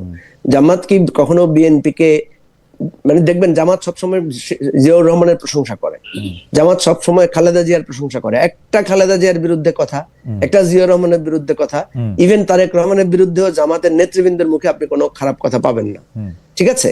তাইলে ওরা বিএনপিকে একটা পোক করে, বিএনপিকে একটু ঠেস মারে যে চাঁদাবাজের দল, অমুকের দল। আমার প্রশ্ন হচ্ছে, তাহলে বিএনপির বলা উচিত, বিএনপি কখনো এই রাজনীতিটা করে নাই, এটা আমার দুঃখ, যে বিএনপির বলা উচিত বিএনপি কেন এই চাঁদাবাজের দায়টা বিএনপির উপর কেন আসে। বিএনপি একটা বড় দল, সে ক্ষমতায় যাওয়ার দল। বাংলাদেশের যে আর্থসামাজিক ব্যবস্থা, এই ব্যবস্থাটা যে দলই ক্ষমতায় আসবে বা যে দলই পাওয়ারফুল হবে তার বিরুদ্ধে চাঁদাবাজির অভিযোগ থাকবে। আপনি দেখেন, বিএনপি এত বড় দল, আগে 15 বছরে বিএনপির বিরুদ্ধে চাঁদাবাজির অভিযোগ আসে নাই কেন? কারণ তার হাতে ক্ষমতা ছিল না। এখন বিএনপির হাতে মানুষ মনে করতেছে যে বিএনপি রাষ্ট্র ক্ষমতা আসবে, এই জন্য। তাহলে বিএনপির জামাতের এই অভিযোগটাকে এইভাবে খণ্ডন করা উচিত ছিল। বিএনপি এটা খণ্ডন না করে কি করেছে, বিএনপি পাল্টা জামাতকে আঘাত করেছে যে তোমরা রাজাকার। আবার বিএনপিও দেখেন, জামাতের বিরুদ্ধে কিন্তু বিএনপির অন্য কোনো অভিযোগ নাই। বিএনপি বলে না জামাতের লোকেরা চোর, জামাতের লোকেরা মিথ্যাবাদী, চরিত্রহীন, এগুলো বলে না। কিন্তু বিএনপি কি বলে? বিএনপি বলে যে জামাত রাজাকার, জামাত আল বদর, জামাত ধর্ম ব্যবসা, এগুলাই তো বলে, তাই তো? আপনি দেখেন মোটা দাগে। এখন জামাতও কিন্তু এই জিনিসগুলো খণ্ডন করে না। কেন খণ্ডন করে না এটা বললে জামাত খেপে যায়। 71 সালে জামাতের যে ভূমিকা, এটা তো একটা প্রশ্নবিদ্ধ ভূমিকা, এটা তো জামাত নিজেই তৈরি করেছে। জামাত নিজেই বলেছে সে স্বাধীনতা যুদ্ধকে সে সমর্থন করে নাই। এখন জামাত এসে স্বাধীনতা যুদ্ধের এই বিষয়টাকে সেলিব্রেট করছে, সমর্থন করছে, সে বলছে। তো এই জায়গায় ব্যাখ্যাটা জামাত দেয় না। না দেওয়ার কারণে জামাতকে সারা জীবন, জামাতের সাথে যদি কালকে তার বন্ধুরও ঝগড়া হয়, ওই জামাতকে একই কথা বলে তাকে খোঁটা দিবে, একই কথা বলে তাকে পোক করবে। আমার কথা হচ্ছে, এই দুইটা জায়গায় বিএনপি এবং জামাতের সঠিক উপলব্ধি করে, বিএনপিকে যতবার চাঁদাবাজ বলবে, বিএনপি ততবার পাল্টা যদি রাজাকার না বলে, বিএনপি যদি এই চাঁদাবাজির অভিযোগের বিষয়টাকে ব্যাখ্যা করে, বক্তব্য দেয়, মানুষের কাছে যায়, তাইলে হতো। এখন যেটা হয়েছে আপনাকে বলি, আপনি যে কথাটা বললেন যে আওয়ামী লীগ নাই, আওয়ামী লীগ না থাকার কারণে জামাত পপুলার হয়েছে, তো ভাই আওয়ামী লীগের লোকেরা তো এখন শুনতেছি অনেকে জামাতকে ভোট দিবে, হিন্দু লোকেরা অনেকে জামাতকে ভোট দিবে বলতেছে। আবার বহু লোক আওয়ামী লীগের লোকেরা আছে যারা বলতেছে বিএনপি কে ভোট দিবে। এই ধরনের কথা তো আমরা আজকে ফিল্ড থেকে শুনতেছি। প্রথম কথা হচ্ছে যে রাজনীতিতে বিরোধ থাকবে, আপনার সাথে আমার রাজনীতি মিলে না, আপনার বিরুদ্ধে আমার কথা থাকবে, কিন্তু সেই কথাটা যাতে আমার জাতীয় ঐক্য এবং জাতীয় যে শত্রুতার জায়গা থেকে সেখানে যাতে বিনষ্ট না হয়। বিএনপি জামাত খুব দ্রুত ভুলে গেছে। ছোট করে একটা কথা শুধু মঞ্জু ভাই, এবার আমাদের রাজনীতিটা বলি, এবি পার্টি বা এটা বলতেছি আমি। আচ্ছা জি বলেন। আপনি যেই অভিযোগটা দিয়েছেন, এবি পার্টি এবং এনসিপি তারাও তো পুরানো ধাঁচের রাজনীতি করছে। আমি কিন্তু এই কথাটা যেদিন আমরা গণতান্ত্রিক সংস্কার জোট করেছি সেদিন বলেছি যে আমরা নতুন রাজনীতি করতে চাই, কিন্তু নতুন রাজনীতি করতে পারছি না, আমরাও এই স্রোতে ভেসে যেতে হচ্ছে। কেন হচ্ছে দেখেন, আমি আপনাকে একটা প্র্যাকটিক্যাল উদাহরণ বলি। সার্জিস আলম যখন মোটরসাইকেল বহর নিয়ে এলাকায় শোডাউন করেছে, তখন আমরা ব্যাপকভাবে সমালোচনা করেছি। আমি সার্জিসকে জিজ্ঞেস করলাম যে তুমি এই শোডাউনটা কেন করলা? সে বলে যে আমি যদি এখন বাসে করে নেমে যাই, গণসংযোগ করি, বলে যে এদেরকে চিনে কে, এদের ওই ঢাকা শহরে বসে খালি রাজা উজির মারে, এদের তো এখানে কিছুই নাই। আমি তার এটাকে খুব অনুভব করলাম যে আপনি তো গুরুত্ব দিচ্ছেন না রে ভাই। আপনি রাজনীতিক ভাবে তখনই তাকে গুরুত্ব দিচ্ছেন যখন সে আপনার বিরুদ্ধে কথা বলে। নাসিরউদ্দিন পাটোয়ারি যখন আপনার বিরুদ্ধে কথা বলে তখন সে পত্রিকার লিড হয়, সে যখন ভালো কথা বলে লিড হয় না। আমাকে সেনা গোয়েন্দা সংস্থার লোকেরা ডেকে নিয়ে জিজ্ঞেস করতেছে 3টা কথা, তার মধ্যে 2টা কথা জিজ্ঞেস করছে ব্যারিস্টার ফুয়াদ সম্পর্কে, বুঝছেন? তা আমি ওই ভদ্রলোকরা বললাম যে ভাই, আমি যে এত ভালো ভালো কথা বলছি, একদিনও তো একটা ধন্যবাদও দেন নাই, দিছেন কোনোদিন ধন্যবাদ? তো ঠিকই ফুয়াদেরটা আপনি আমার বারবার মেসেজ পাঠান যে ফুয়াদ আজকে অমুক জায়গায় এটা বলছে এটা বলছে, তো আপনারাই তো এই রাজনীতিগুলোকে নষ্ট করেন, রাইট। আপনারাই তো আমাদেরকে পুরানো রাজনীতির ফাঁদে নিতে চান। আমরা এই জন্য গণতান্ত্রিক সংস্কার, সেজন্য আপনারা গুড কপ, সেজন্য আপনারা গুড কপ ব্যাড কপ রোল প্লে করেন। আপনি গুড কপ, ফুয়াদ ব্যাড কপ। না না না না না, ফুয়াদ আলোচনায় থাকলো, আপনি উপর থেকে ভালো থাকলেন। না না, আমি আপনাকে বলছি ওইটা, এই যে দেখেন আপনাদের কাছে ওই যে ভালো কথা একটু বলতে চাইবো সেটাও আপনারা বলতে দিবেন না, আপনারা ওখানে আবার, কারণ আমরা তো আপনার লোকেই পারি, আমরা তো আপনার লোকেই পারি, তাদের লোকে তো পারি না, তাদের লোকে একটা কইলে 10টা গালি খাই। আপনি তো গালিও দেন না, মিষ্টি করে তবু বলেন, তো আপনার কাছে আশ্রয় তো নাই। খালেদ ভাই উপায় তো নাই, আমি আপনাকে বলি উপায় নাই, আপনাকে সঠিক জায়গায় ফিরতে হবে। আমি এই জন্য এনসিপির নেতাদেরকে বুঝাইছি, এনসিপি ছেলে পেলেরা বিশ্বাস করেন, এখন অনেকগুলো ভালো ছেলে মেয়ে আছে, আমি ওদেরকে বুঝাইছি এবং তারাও অনুভব করছে, হাসনাত তামিম ভাই সহ আমরা সহ মিলে বলছি যে না, আমরা ভাই এই ভোটের রাজনীতির এই গ্যারাকলে পড়বো না, আমরা একটা নতুন রাজনীতি দাঁড়াই। প্রচুর গালি খাই, বলে যে কয়টা ভোট আছে, জামানত ঠিকবে না, বেটা তোদেরকে কে চিনে, এরকম কথা প্রতিদিন শুনি, আপনি আমাদের ফেসবুকে গেলে দেখবেন। তো ভাই আমি তো নতুন রাজনীতি করতে আসছি, আমাকে চিনবে কোত্থেকে? আমরা একটু ডক্টর সায়ন্তের কাছে এই প্রসঙ্গে কথা শুনি। এখন ঘটনা হয়েছে কি মঞ্জু ভাই, এইটা ঠিক যে আমরা আপনাকে পাইলে, আমি আপনাকে পাইলেই বেশি খোঁচাখুচি করি, বেশি কথা বলি। এই যে অনেকে আমাকে বলে যে অন্য মানুষের সঙ্গে তো পারো না, আমি আসলেই পারি না অন্য মানুষের সঙ্গে, কেমনে পারবো বলেন? আপনারা যারা ভালো তাগুলোকেই পারি, সত্যি কথা এটা। এই এনসিপির যেগুলি ভালো পোলাপান সেগুলি লোকেই পারি, আসলেই সত্যি কথা। বাকিদের সঙ্গে পারি না, এটাও সত্যি কথা, মানে আমার এটা স্বীকার করতেও কোনো দোষ নাই। কারণ ভাই পোলাপান কইছে, আবার রাগ করেন না, মানে এটা মুখ দিয়ে বাইরেছে যে মানে আপনারা এনসিপির যারা ভালো ভালো মানে রাজনীতিবিদ আছেন তাদের সঙ্গেই আসলে আমার বেশি হয়তো এটা হয়েছে, কিন্তু এটা তো কিছু করার নাই, কারণ বাকিদের তো পাই না। কিন্তু ভাই একটা কথা খালি একটু জবাব দিয়ে যান যে এই আপনার যে এবি পার্টির রাজনীতি, সেইটা কি ব্যারিস্টার ফুয়াদ এটার প্রতিনিধিত্ব করে না মঞ্জু ভাই এটার প্রতিনিধিত্ব করে, কোনটা আসলে? না আমি খালি বুঝার লেগে, আমার কোনো কারণ নাই, আমি জাস্ট খালি বুঝার জন্য। না আমি শুনেন, আমার কোনো ধারণা পানাই নাই, আপনাকে স্পষ্ট করে বলি, আমরা যে সেন্ট্রিস্ট এবং ইনক্লুসিভ পলিটিক্সটা করতে চাই এবং মধ্যপন্থা রাজনীতিটা করতে চাই, সেটা আমাদের পার্টির পলিসি। ফুয়াদের কিছু কিছু বিষয় নিয়ে যেগুলো আলোচনা হয়েছে, এগুলো আমাদের পার্টির মধ্যে আলোচনা হয়েছে, এবং ফুয়াদ কিন্তু কিছু কিছু বিষয় সে ক্লারিফিকেশন দিছে সে কিছু কিছু জায়গায় সে বলছে যে এটা আমার ব্যক্তিগত মত। এনিওয়ে, আমি যেটা বলি, আমাদের বিচ্যুতি, আমাদের ত্রুটি বিচ্যুতি আছে, আমরা একটা ট্রানজিশনের মধ্যে আছি। আমার কথার মধ্যেও আপনি অনেক সময় হেট্রেড পাবেন, আমার কথার মধ্যেও আপনি অনেক সময় ইমব্যালেন্স পাবেন। আমি বলছি যে এই ত্রুটি আমরা ভুল করবো। আমি বলছি, আমাকে একজন জিজ্ঞেস করছে যে নতুন রাজনৈতিক বন্দোবস্ত কি, বারবার যে বলেন নতুন, আমি বলছি নতুন রাজনৈতিক বন্দোবস্ত হচ্ছে আমরা ভুল করব, ভুল থেকে শিখবো, আমাদেরকে যদি কেউ ভুল ধরাই দেয় সেটাকে পথ চলার জন্য নতুন করে সংশোধন করব। এটা যদি করতে পারি, এটাই হবে নতুন রাজনীতি, এবং এটা একটু দেরি হলেও বাংলাদেশে এটা প্রতিষ্ঠিত হবে, আমি আপনাকে বললাম। আমি একদমই ডক্টর সায়ন্তের কাছে আমার কোনো প্রশ্ন নাই। ডক্টর সায়ন্ত অনেকগুলি বিষয় মঞ্জু ভাই সামনে আনছেন, আপনি যদি এর প্রেক্ষিতে কথা বলেন, কারণ আমি আসলে মূল আজকে যে আলোচনা, আমার ধারণা ছিল না যে মানে আমি কাল থেকেই আসলে অনেকবার শুনতেছিলাম মুমূর্ষ খারাপ এই সেই, কিন্তু আমার একটা আশা ছিল যে ওসমান হাদি যেহেতু ফাইটার, তিনি আসলে কোনো না কোনোভাবে ফিরবেন। মানে আমি সত্যি সত্যি আজকে হাদি মারা যাবে ওই প্রেক্ষিতে আমার কথা বলতে হবে, এটা আমার কোনো প্রস্তুতি ছিল না। হাওয়েভার আপনি যদি এই প্রসঙ্গে একটু কথা বললেন, আমাদের একজন দর্শকদের ব্যাপারটা একটু আপনি বলি। আমি আপনাদের কাছ থেকে আর একটু বেশি সময় চাই, আজকে 1 ঘন্টা কথা বলে আপনাদেরকে একটু আনছিলাম, আমি প্রায় 10-12 মিনিট একটু দেরি হয়, কিন্তু এইটাও একটু বলা দরকার। আমাদেরকে যে সবাই শেখান ওই শিক্ষার জায়গা থেকে ভাই, এইটা একটু আমি পড়ি যে এম এস শোভান উনি অনেকগুলি কমেন্ট করছেন যে খালেদ ভাই সবাই কমেন্ট করতেছে ওসমান হাদি মারা গেছে, অন্তত ইন্নালিল্লাহ একবার পড়েন, নাকি ইন্নালিল্লাহি ওয়া ইন্না ইলাইহি রাজিউন পড়তে পারেন না। ইন্টারেস্টিং ব্যাপার হলো যে ভাই এই সূরা বাকারার এই 156 নম্বর আয়াতটা, এই সান্ত্বনামূলক আয়াতটা আমরা পড়ছি কি পড়ি নাই, এইটার খোঁজও ভাই যদি আপনারই নিতে হয়, তাহলে এটার তো আসলে মানে আমি জানি না, মানে আমি আসলে খুবই, আমার কাছে মনে হয় যে এইটা কোথাও গিয়ে শেষ হওয়া উচিত।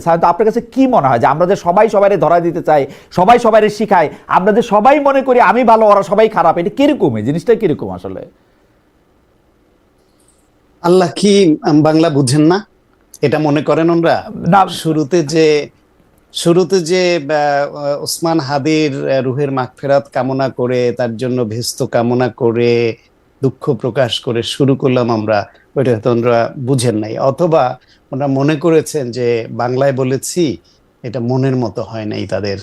তারপরও আমরা তো ইন্না লিল্লাহি ওয়া ইন্না ইলাইহি রাজিউন পড়ি, এটা নিজেকে মনে করিয়ে দেওয়ার জন্য যে সে যে পথে গেছে। আওয়ামী লীগ বিএনপি সহ অনেক দল মিশে পতন ঘটালো, সেই স্বৈরাচার এরশাদের দলের সঙ্গে বন্ধুত্ব কিন্তু এই দুই দলই করেছে। ফলে বাংলাদেশের রাজনৈতিক দলগুলোর বন্ধুত্ব হয় স্বার্থের বন্ধুত্ব, এবং নিপীড়িত একে অপরকে একটু আপন আপন লাগে সেই বন্ধুত্বটা, অথবা ক্ষমতার অংশীদারিত্বের বন্ধুত্ব। কখনোই আদর্শিক বন্ধুত্বটা ওইভাবে এস্টাবলিশড হয়নি বলে একে অপরের বিরুদ্ধে এই বন্ধুত্ব, এই একে অপরের জাঁজি জিগার দোস্ত হয়ে যায়, আবার এই ক্ষণিকের মধ্যেই আবার একে অপরকে ন্যাংটো করে ফেলে। ফলে এই কালচার থেকে আমরা বের হওয়ার একটা প্রত্যাশা তো আমাদের আছে, কিন্তু বের হওয়ার পথ তৈরি হচ্ছে না। কারণ বাংলাদেশে যতগুলো মুভমেন্ট তৈরি হয়েছে, যতগুলো বিজয় হয়েছে আমাদের, সে 71 থেকে শুরু করে 90 এবং 24, এইটা কোনোটাই দীর্ঘমেয়াদী গণতন্ত্র, রাজনীতি, এই মনন পরিবর্তনের যেই প্র্যাকটিসটা, এইটার মাধ্যমে জয় অর্জন হয় নাই। জয় অর্জন হয়েছে হঠাৎ করে একটা গণঅভ্যুত্থান, ছাত্ররা মাঠে নামলো, যে একটা কোটা সংস্কার, কোটায় সব ওদের দিয়ে দেওয়া হচ্ছে, ওটা কমিয়ে আমাদের মেধার একটু সুযোগ দেন। সিম্পল একটাই চাওয়া ছিল। সেখান থেকে বাড়তে বাড়তে কিন্তু একটা গণঅভ্যুত্থান হয়ে গেল। সেই গণঅভ্যুত্থানে শেখ হাসিনা বেফাস কথা বললো, তারপর সেটা আরো স্ফুলিঙ্গ তৈরি হলো, সেখানে গুলি চালালো। যেখানে গণঅভ্যুত্থান হবে, যেখানে আন্দোলন হবে, যেখানে মাস মুভমেন্ট হবে, সেখানে গুলি চালানো মানে হলো আগুনে ঘি ঢালা। সেটাই করেছে আল্লাহ, ওকে দিয়ে এটা করেছে, কারণ এত পাপ করেছিল, এর কোনো অন্যথা হওয়ার সুযোগ ছিল আল্লাহ হয়তো রাখে নাই। আমরা বিজয় পেয়েছি। এখন বিজয় পেয়েছি বলতে আমাদের এখানে ছোট বড় সবাই যে আমরা শুধু ক্ষমতাবান হতে চাই, সবাই যে ভোগ করতে চাই, সবাই যে অর্থবিত্তের মালিক হতে চাই, সেই আকাঙ্ক্ষা, সেই মানসিকতাটা তো চেঞ্জ হয়নি। ফলে আপনি মঞ্জু ভাই বা আমি এইখানে যে আলোচনাটা করছি, এটা অনেকটাই আলোচনার জন্য আলোচনা হচ্ছে। তবে কেউ কেউ যদি এতে একটু একটু হলেও এতে আন্দোলিত হন এবং মনে করেন যে হ্যাঁ এটুকু কথা ন্যায্য, বা দেখি না এরকম হওয়া যায় কিনা, সেজন্য আমাদের বলে যেতে হবে। আর আমাদের রাজনৈতিক দলগুলো ক্ষমতা কেন্দ্রিক দ্বন্দ্ব, ক্ষমতায় যাওয়ার জন্য এটা করে আসছে, করে আসবে। এটা পৃথিবীর সব দেশে হচ্ছে। নতুন রাজনীতি, গণতান্ত্রিক রাজনীতিতেও প্রশ্নবিদ্ধ হচ্ছে। আপনি গণতন্ত্রের জন্য কার স্ট্যান্ডার্ড ধরবেন? আমেরিকাকে স্ট্যান্ডার্ড ধরবেন? ভারতকে ধরবেন? এত বড় গণতান্ত্রিক রাষ্ট্র, কাকে ধরবেন আপনি? ইউরোপিয়ান কান্ট্রিগুলোকে ধরবেন? তাদের ওইখানে যে শিক্ষার হার, তাদের ওইখানে যে সহনশীলতা, অপরাধীর অভাবে জেল বন্ধ করে দিতে হচ্ছে যে সব দেশে, তার সঙ্গে তুলনা দিয়ে তো আমরা পারছি না। ফলে আমাদের এই অব্যবস্থাপনার মধ্য দিয়ে যতটুকু আগানো যায় সেই চেষ্টাটা চালিয়ে যাওয়া। ক্ষমতায় আসলে একরকম ভাষা, ক্ষমতার বাইরে গেলে আর একরকম ভাষা। মানবাধিকারের জন্য আজকে আমাদের আদিলুর রহমান শুভ্র ভাই অধিকার করতে গিয়ে, মানুষের অধিকারের পক্ষে কথা বলতে গিয়ে জেলে গেছেন। আজকে তিনি সরকারের অংশীদার।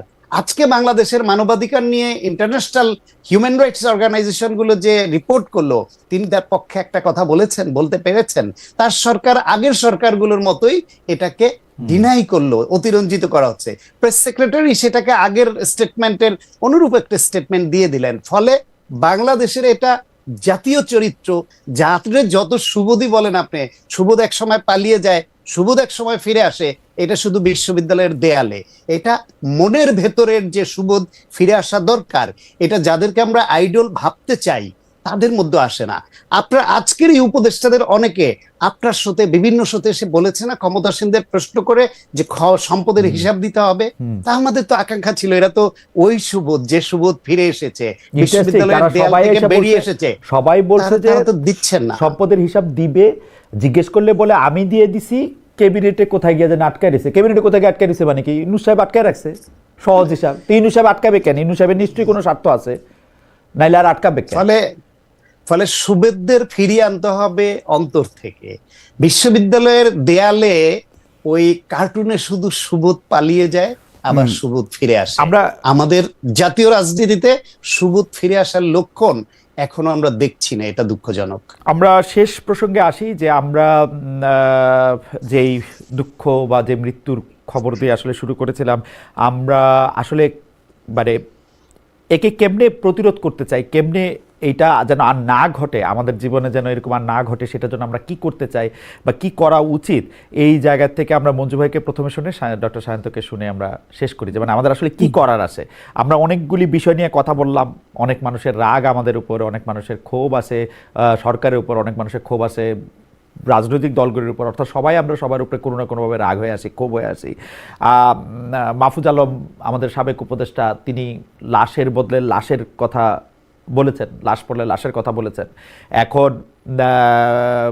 আসলে শরীফ ওসমান হাদি মারা গেলে কার সবচেয়ে বেশি সুবিধা, তিনি কার বিরুদ্ধে বেশি কথা বলছেন, সেইটা এখন তার কথাগুলি, যেটা মঞ্জু ভাই বলতেছিলেন যে তার কথাগুলি অনেক বেশিবার করে শোনা হইতেছে, আমরা নিশ্চয়ই তার কথাগুলি অনেক বেশিবার করে আরও শুনি, দেখি উনি কার বিরুদ্ধে কথা বলছেন, ওরকম একটা বাংলাদেশ আমরা পাই কিনা। তবে তার জন্য নিরাপত্তার জায়গায় আমরা আসলে কি করতে হবে সেটা যদি একটু বলেন মঞ্জু ভাই, যদি আগে একটু না, এটা আমি প্রথমে আপনি যে কথাটা বললেন যে একজন মেসেজ দিয়েছে যে আমরা ইন্না লিল্লাহ পড়ি নাই কেন, আসলে দেখেন আমরা কিন্তু শো শুরুর আগেই মানে আমরা কিন্তু সবাই ফেসবুকে ইন্না লিল্লাহ পড়েই ইন্না লিল্লাহ করতে হবে, তো ইন্না লিল্লাহি ওয়া ইন্না ইলাইহি রাজিউন লিখে কিন্তু আমরা পোস্ট দিয়েছি। আপনি যেটা বলেছেন এটা খুবই দুর্ভাগ্য, এবং যারা এই মব প্রবণতা মানে পোষণ করেন আমি তাদেরকে খুব বিনয়ের সাথে বলবো যে প্লিজ ভাই এটা করেন না।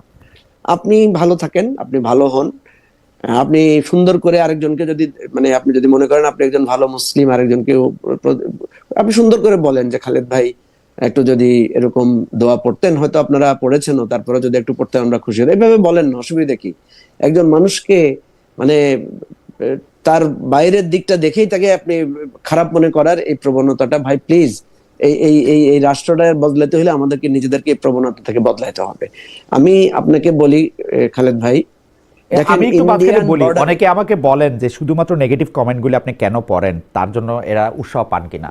ভাই ব্যাপারটা এরকম না, আমি সারা জীবন আমার জন্য আসা ইতিবাচক কমেন্টগুলি আমি আর মানুষের সামনে তুলে ধরি না, আমার লজ্জা লাগে ভাই, শরম করে একটু। নেগেটিভ কমেন্টগুলি আমি নিজেকে শুধরানোর জন্য আমি এটা পড়ি। দেখেন ভাই, এই যে আপনি এটা বললেন, দেখেন যে আপনি এটা বললেন, এটার ব্যাপারে এটা শেষ, আমি একটু এই আজকে শেষ কমেন্ট পড়ি। জুয়েল কেস ওনার নাম, উনি বলতেছেন নিজের ব্যাপারে কোনো কমেন্ট এলে হয় উত্তেজিত হয় বা পরে বা তাচ্ছিল্য করে বাঁকা কোনো মন্তব্য করে, আমি জীবনে মন্তব্য করি না। আবারও বলি, পরিষ্কার সহনশীলতার অভাব, ঠিকানায় আসার পর থেকে তার এই সমস্যা প্রকট, কারণ ডয়েচে ভেলে অনেক কমপ্লায়েন্ট। ভাই প্লিজ আবার ডয়েচে ভেলে অনুষ্ঠানগুলি দেখেন। যাই হোক মঞ্জু ভাই, আপনি কন্টিনিউ করেন। আমি বলছি দেখেন, আমাদের সীমান্তে প্রচুর লোক হত্যা হয়, এবং হত্যা হওয়ার পরে ভারতীয় বিএসএফ বলে যে এরা অবৈধভাবে সীমান্ত পাড়ি দিয়েছে, এরা অবৈধ চোরাচালানের সাথে জড়িত। কিন্তু দেখেন এই 5ই আগস্টের সময় বা 5ই আগস্টের পরে শত শত হাজার হাজার লাখ লাখ লোক, এই খনি, এই লুটেরারা বিনা ভিসায় এই সীমান্ত পাড়ি দিয়েছে। একটা লোককে বিএসএফ গ্রেফতার করেছে না, 2টা লাঠিপিটা দিয়েছে না, 2টা গুলি করেছে।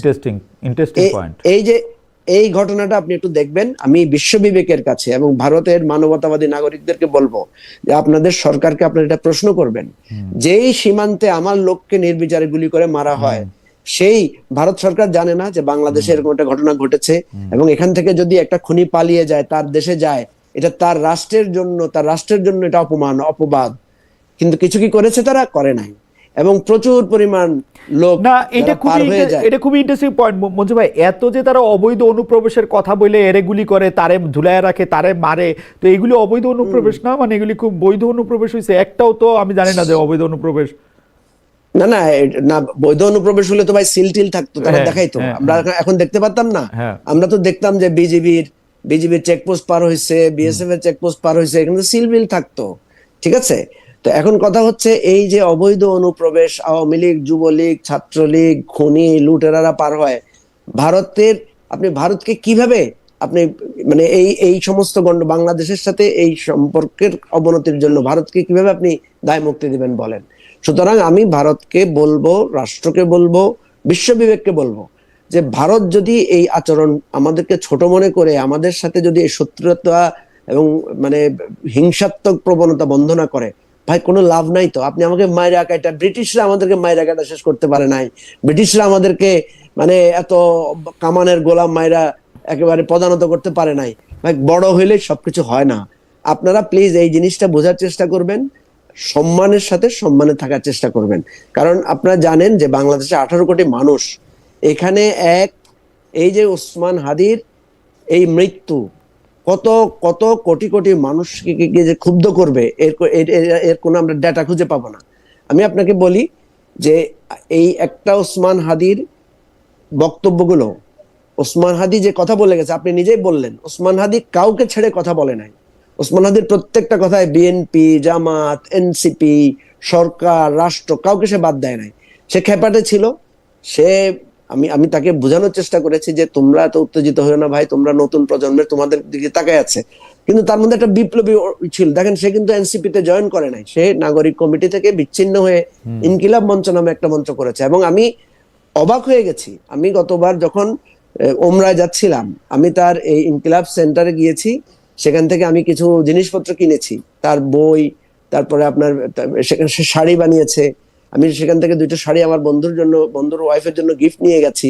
সে আপনার আপনাকে বুঝাতে পারবো না এই ছেলের ক্রিয়েটিভ চিন্তা এবং লং টার্ম সে বাংলাদেশে একটা সাংস্কৃতিক লড়াইয়ের জন্য তার ক্ষুদ্র চেষ্টা থেকে সে করেছে।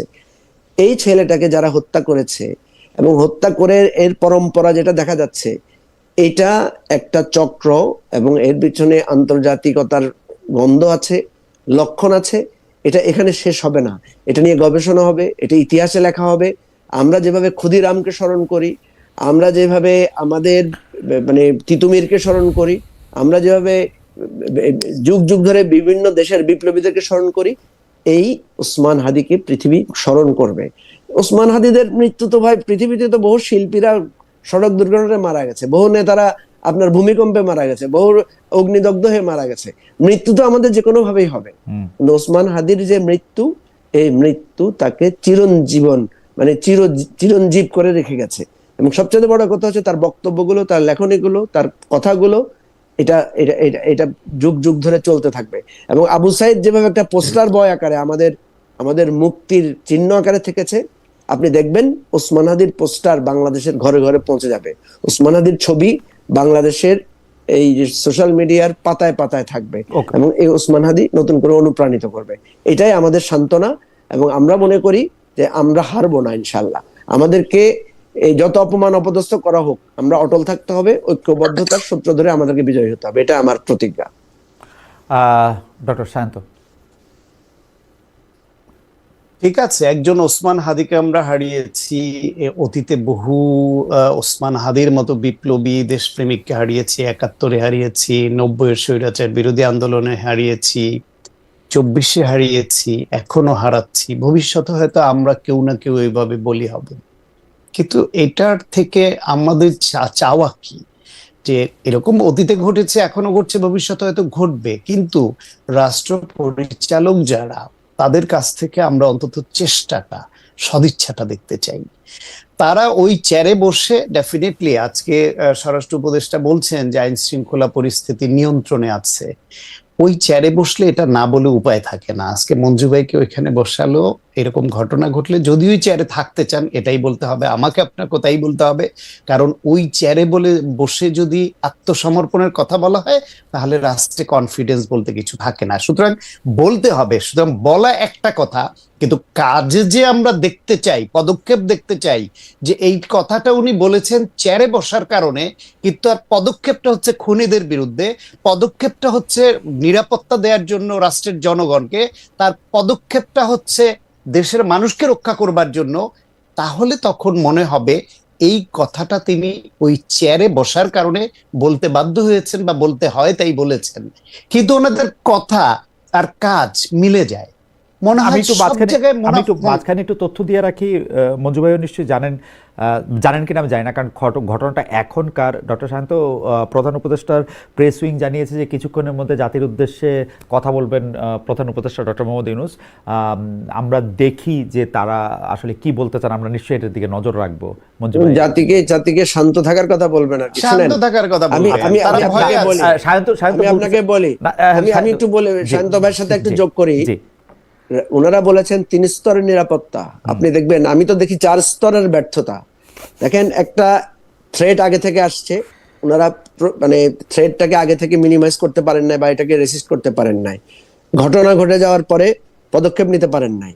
একটা লোক এরকম হওয়ার পরে তাকে চিকিৎসা দিয়ে মানে তার চিকিৎসা সারা তুলতে পারে না, মানে 4 স্তরের ব্যর্থতা, তারপরে পালিয়ে যাওয়ার ঘটনা, সব মিলিয়ে এই ব্যর্থতার দায় স্বীকার করতে হবে রে ভাই। আপনি যদি স্বীকার না করে বসে থাকেন, ইতিহাসও কিন্তু আপনার সাথে সে ধরনের মানে আপনাকে কখনো মুছবে না ইতিহাসের এই জায়গাটা। সরি, শান্ত ভাষায় যোগ করলাম। ডক্টর শান্ত, হ্যাঁ ধন্যবাদ। না, সেক্ষেত্রেই যে জাতির উদ্দেশ্যে ভাষণ দিবেন, আমার মনে হয় যেটা ওরা একটু আতঙ্কে আছেন কারণ হাদি ছোট্ট একটা সংগঠন করলো। হাদির কথায় আগে কেউ কেউ একটু বিরক্ত হলেও, কারণ হাদি একটু চড়া গলায় কথা বলতো, হাদি কাউকে ছেড়ে কথা বলতো না, ফলে কোনো সিনিয়রের সঙ্গে কথা বললে মনে হতো যে ছেলেটা মনে হয় বেয়াদবি করছে। কিন্তু ওই যে শুরুতে বলেছি, হাদির বুকে আর মুখে ভিন্নতা ছিল না। তার বুকে যা বিশ্বাস করতো মুখে তা বলে ফেলতো, কার সামনে বলছে কাকে নিয়ে বলছে এটা ভাবতো না।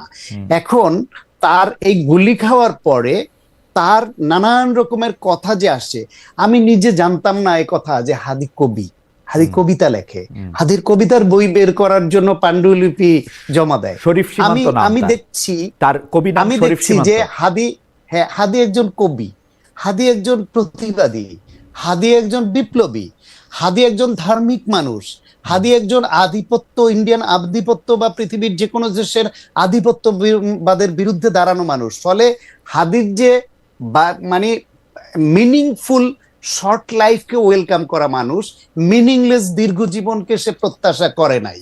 সুতরাং তার যে আকাঙ্ক্ষা, তার যে চাওয়া, সেটা তো আস্তে আস্তে সামনে আসছে, ফলে মানুষ তাকে ধারণ করছে। এই ধারণ করাটা এই সরকারের জন্য ভয়ের কারণ হয়েছে, যে তারকে যে সবাই ধারণ করছে, এইরকম একটা ছেলেকে যে রক্ষা করতে পারলাম না, তারপরে খুনিরা যে নির্বিঘ্নে পালিয়ে যেতে পারলো, আমরা পাকড়াও করতে পারলাম না, সময় মতো অভিযান চালিয়ে আমরা খুনি চক্রকে, এই প্রফেশনাল কিলার, অস্ত্রধারী বা অবৈধ অস্ত্র কিছুই আমরা উদ্ধার করতে পারলাম না, ধরতে পারলাম না। জেল থেকে আমরা দাদার্সে ছেড়ে দিলাম, পালিয়ে যাওয়াদেরও আমরা ধরে আবার জেলে ভরতে পারলাম না। এই ব্যর্থতার দায়ে এই হাদি হত্যার কাণ্ডের পরে এই রাগটা সরকারের উপর পড়তে পারে। সেই জন্য এখন সবাইকে শান্ত থাকার আহ্বান করা ছাড়াও তাদের হাতে কোনো বিকল্প নাই। তবে আমি মনে করি যে হ্যাঁ, যেটা আমাদের ঘটে গেছে আমরা দুঃখ প্রকাশ করি, আমরা হাদির জন্য বেহেশত কামনা করি, আমরা ভবিষ্যতে আর একটিও এরকম ঘটুক সেটা চাই না। কিন্তু এটাও ঠিক যে সামনে নির্বাচন, এটাকে ইস্যু করে যেন সরকারকে আবার এমন বেকায়দায় আমরা ফেলে না দেই যাতে সুষ্ঠুভাবে নির্বাচন করাটা তাদের জন্য আরো দুরূহ হয়ে পড়ে, এবং সেই সুযোগে এই রাষ্ট্রের যে গণতন্ত্র উত্তরণের যে যাত্রা সেটা ব্যাহত হয়ে পড়ে। সেই জন্য আমাদের দুঃখ প্রকাশ করতে হবে, ধৈর্য ধরতে হবে। ডক্টর সাহেব, আপনাকে অনেক ধন্যবাদ। আসলে আমাদের মানে ফরওয়ার্ড লুকিং হওয়া ছাড়া আমাদের কোনো উপায় নাই। আমাদের ফরওয়ার্ড লুকিং হইতে হবে, আমাদের ইলেকশনে হইতে হবে, এটা একটা আমাদের সবার নিরাপত্তা লাগবে, সব কিছুই লাগবে আসলে। কিন্তু আচ্ছা, অনুষ্ঠান শেষই করে দিতাম, এই প্রশ্নটা তাহলে একটু কইরেই রাখি না মঞ্জু ভাই। আজকে আমি একটা খবরে পড়লাম যে নির্বাচনী আচরণবিধি লঙ্ঘনের জন্য বিএনপি, জামাত, এবি পার্টি সহ 5 প্রার্থীকে জরিমানা। আমার এবি পার্টি নামটা দেখে আমার মনে হলো এবি পার্টির কে জরিমানা খালি, পরে দেখি এটা মঞ্জু ভাই। মঞ্জু ভাই, আপনিও নির্বাচন আচরণবিধি লঙ্ঘন করেন? হ্যাঁ, আমি আপনাকে বলি, আমি এটা শোনার পরে আমি ফোন করলাম আমার নির্বাচনী এলাকায় যে যারা ছিল, ওরা বলছে আমাদের সব পোস্টার সরানো হয়েছে, কিন্তু আমাদের 2টা পোস্টারের কারণে জরিমানা করা হয়েছে, অথচ অন্যান্যদের শত শত হাজার হাজার পোস্টার আমরা পোস্টারে লাগিয়েছি কম। যাই হোক, আমি কিন্তু ধন্যবাদ দিয়েছি, কারণ একটা কথা হচ্ছে যে 2টা পোস্টারের জন্য যদি আচরণবিধি লঙ্ঘন হয়, আমি সেটা মেনে নিতে রাজি আছি। এবং আমি আমার কর্মীদেরকে বলছি যে এটা তোমাদের পকেট থেকে দিবা, এবং তারা বলছে যে ঠিক আছে, কারণ ওদেরকে এটা করার জন্য এটা পরিষ্কার। আমরা আমি শেষে বলি যে সবকিছুর পরেও আমাদেরকে ধৈর্য ধারণ করতে হবে, এতে কোনো সন্দেহ নেই। এই যে আমরা যে সূরা বাকারার যে আয়াতের কথা আপনি বললেন না, এখানে বলা 156 নম্বর আয়াতে বলা হচ্ছে যে মানুষকে এটাই বুঝ দিতে হবে যে আমাদেরকে একদিন চলে যেতে হবে, আমিও থাকবো না। সুতরাং এইটা চূড়ান্ত একটা ফয়সালা, এটা মানতে হবে। 1 2 নম্বর হচ্ছে শোককে আমি ধৈর্য এবং সান্ত্বনার মধ্য দিয়ে নতুন করে উজ্জীবিত হওয়ার প্রেরণা হিসেবে গ্রহণ করতে হবে। আমি এটাকে ধ্বংসের জায়গায় নিয়ে গেলে সেটা কিন্তু ফার্দার ধ্বংস তৈরি করবে। আমরা অন্যভাবে এই ধ্বংসটা করতে পারি। কথা হচ্ছে আমাদের এই হিংসাকে ধ্বংস করতে হবে, আমাদের এই আধিপত্যবাদী শক্তির আগ্রাসন মোকাবেলার জন্য যোগ্য হয়ে উঠতে হবে। ওই চ্যালেঞ্জটা আমরা যদি নিতে পারি, তাহলে হাদির এই আত্মদান সার্থক হবে, এটা আমি মনে করি। যেহেতু মঞ্জু ভাই বললেনই, মানে মঞ্জু ভাই শুরু করছিলেন, সেহেতু হিসাবে ডক্টর সায়ন্তরই শেষ করা উচিত। ডক্টর সায়ন্ত যদি শেষ করতেন, তারপরে আমার 2-3টা বাক্য জি, জি। হয়তো শান্ত যদি আপনি না, আমার আমার আকাঙ্ক্ষা ওইটাই যে আমাদের অনেক লিমিটেশন আছে, অনেক জনের অনেক রকম দোষ আছে, ব্যর্থতা আছে। ব্যর্থতাগুলো তো কোনো না কোনো ভাবে চিহ্নিত হচ্ছে।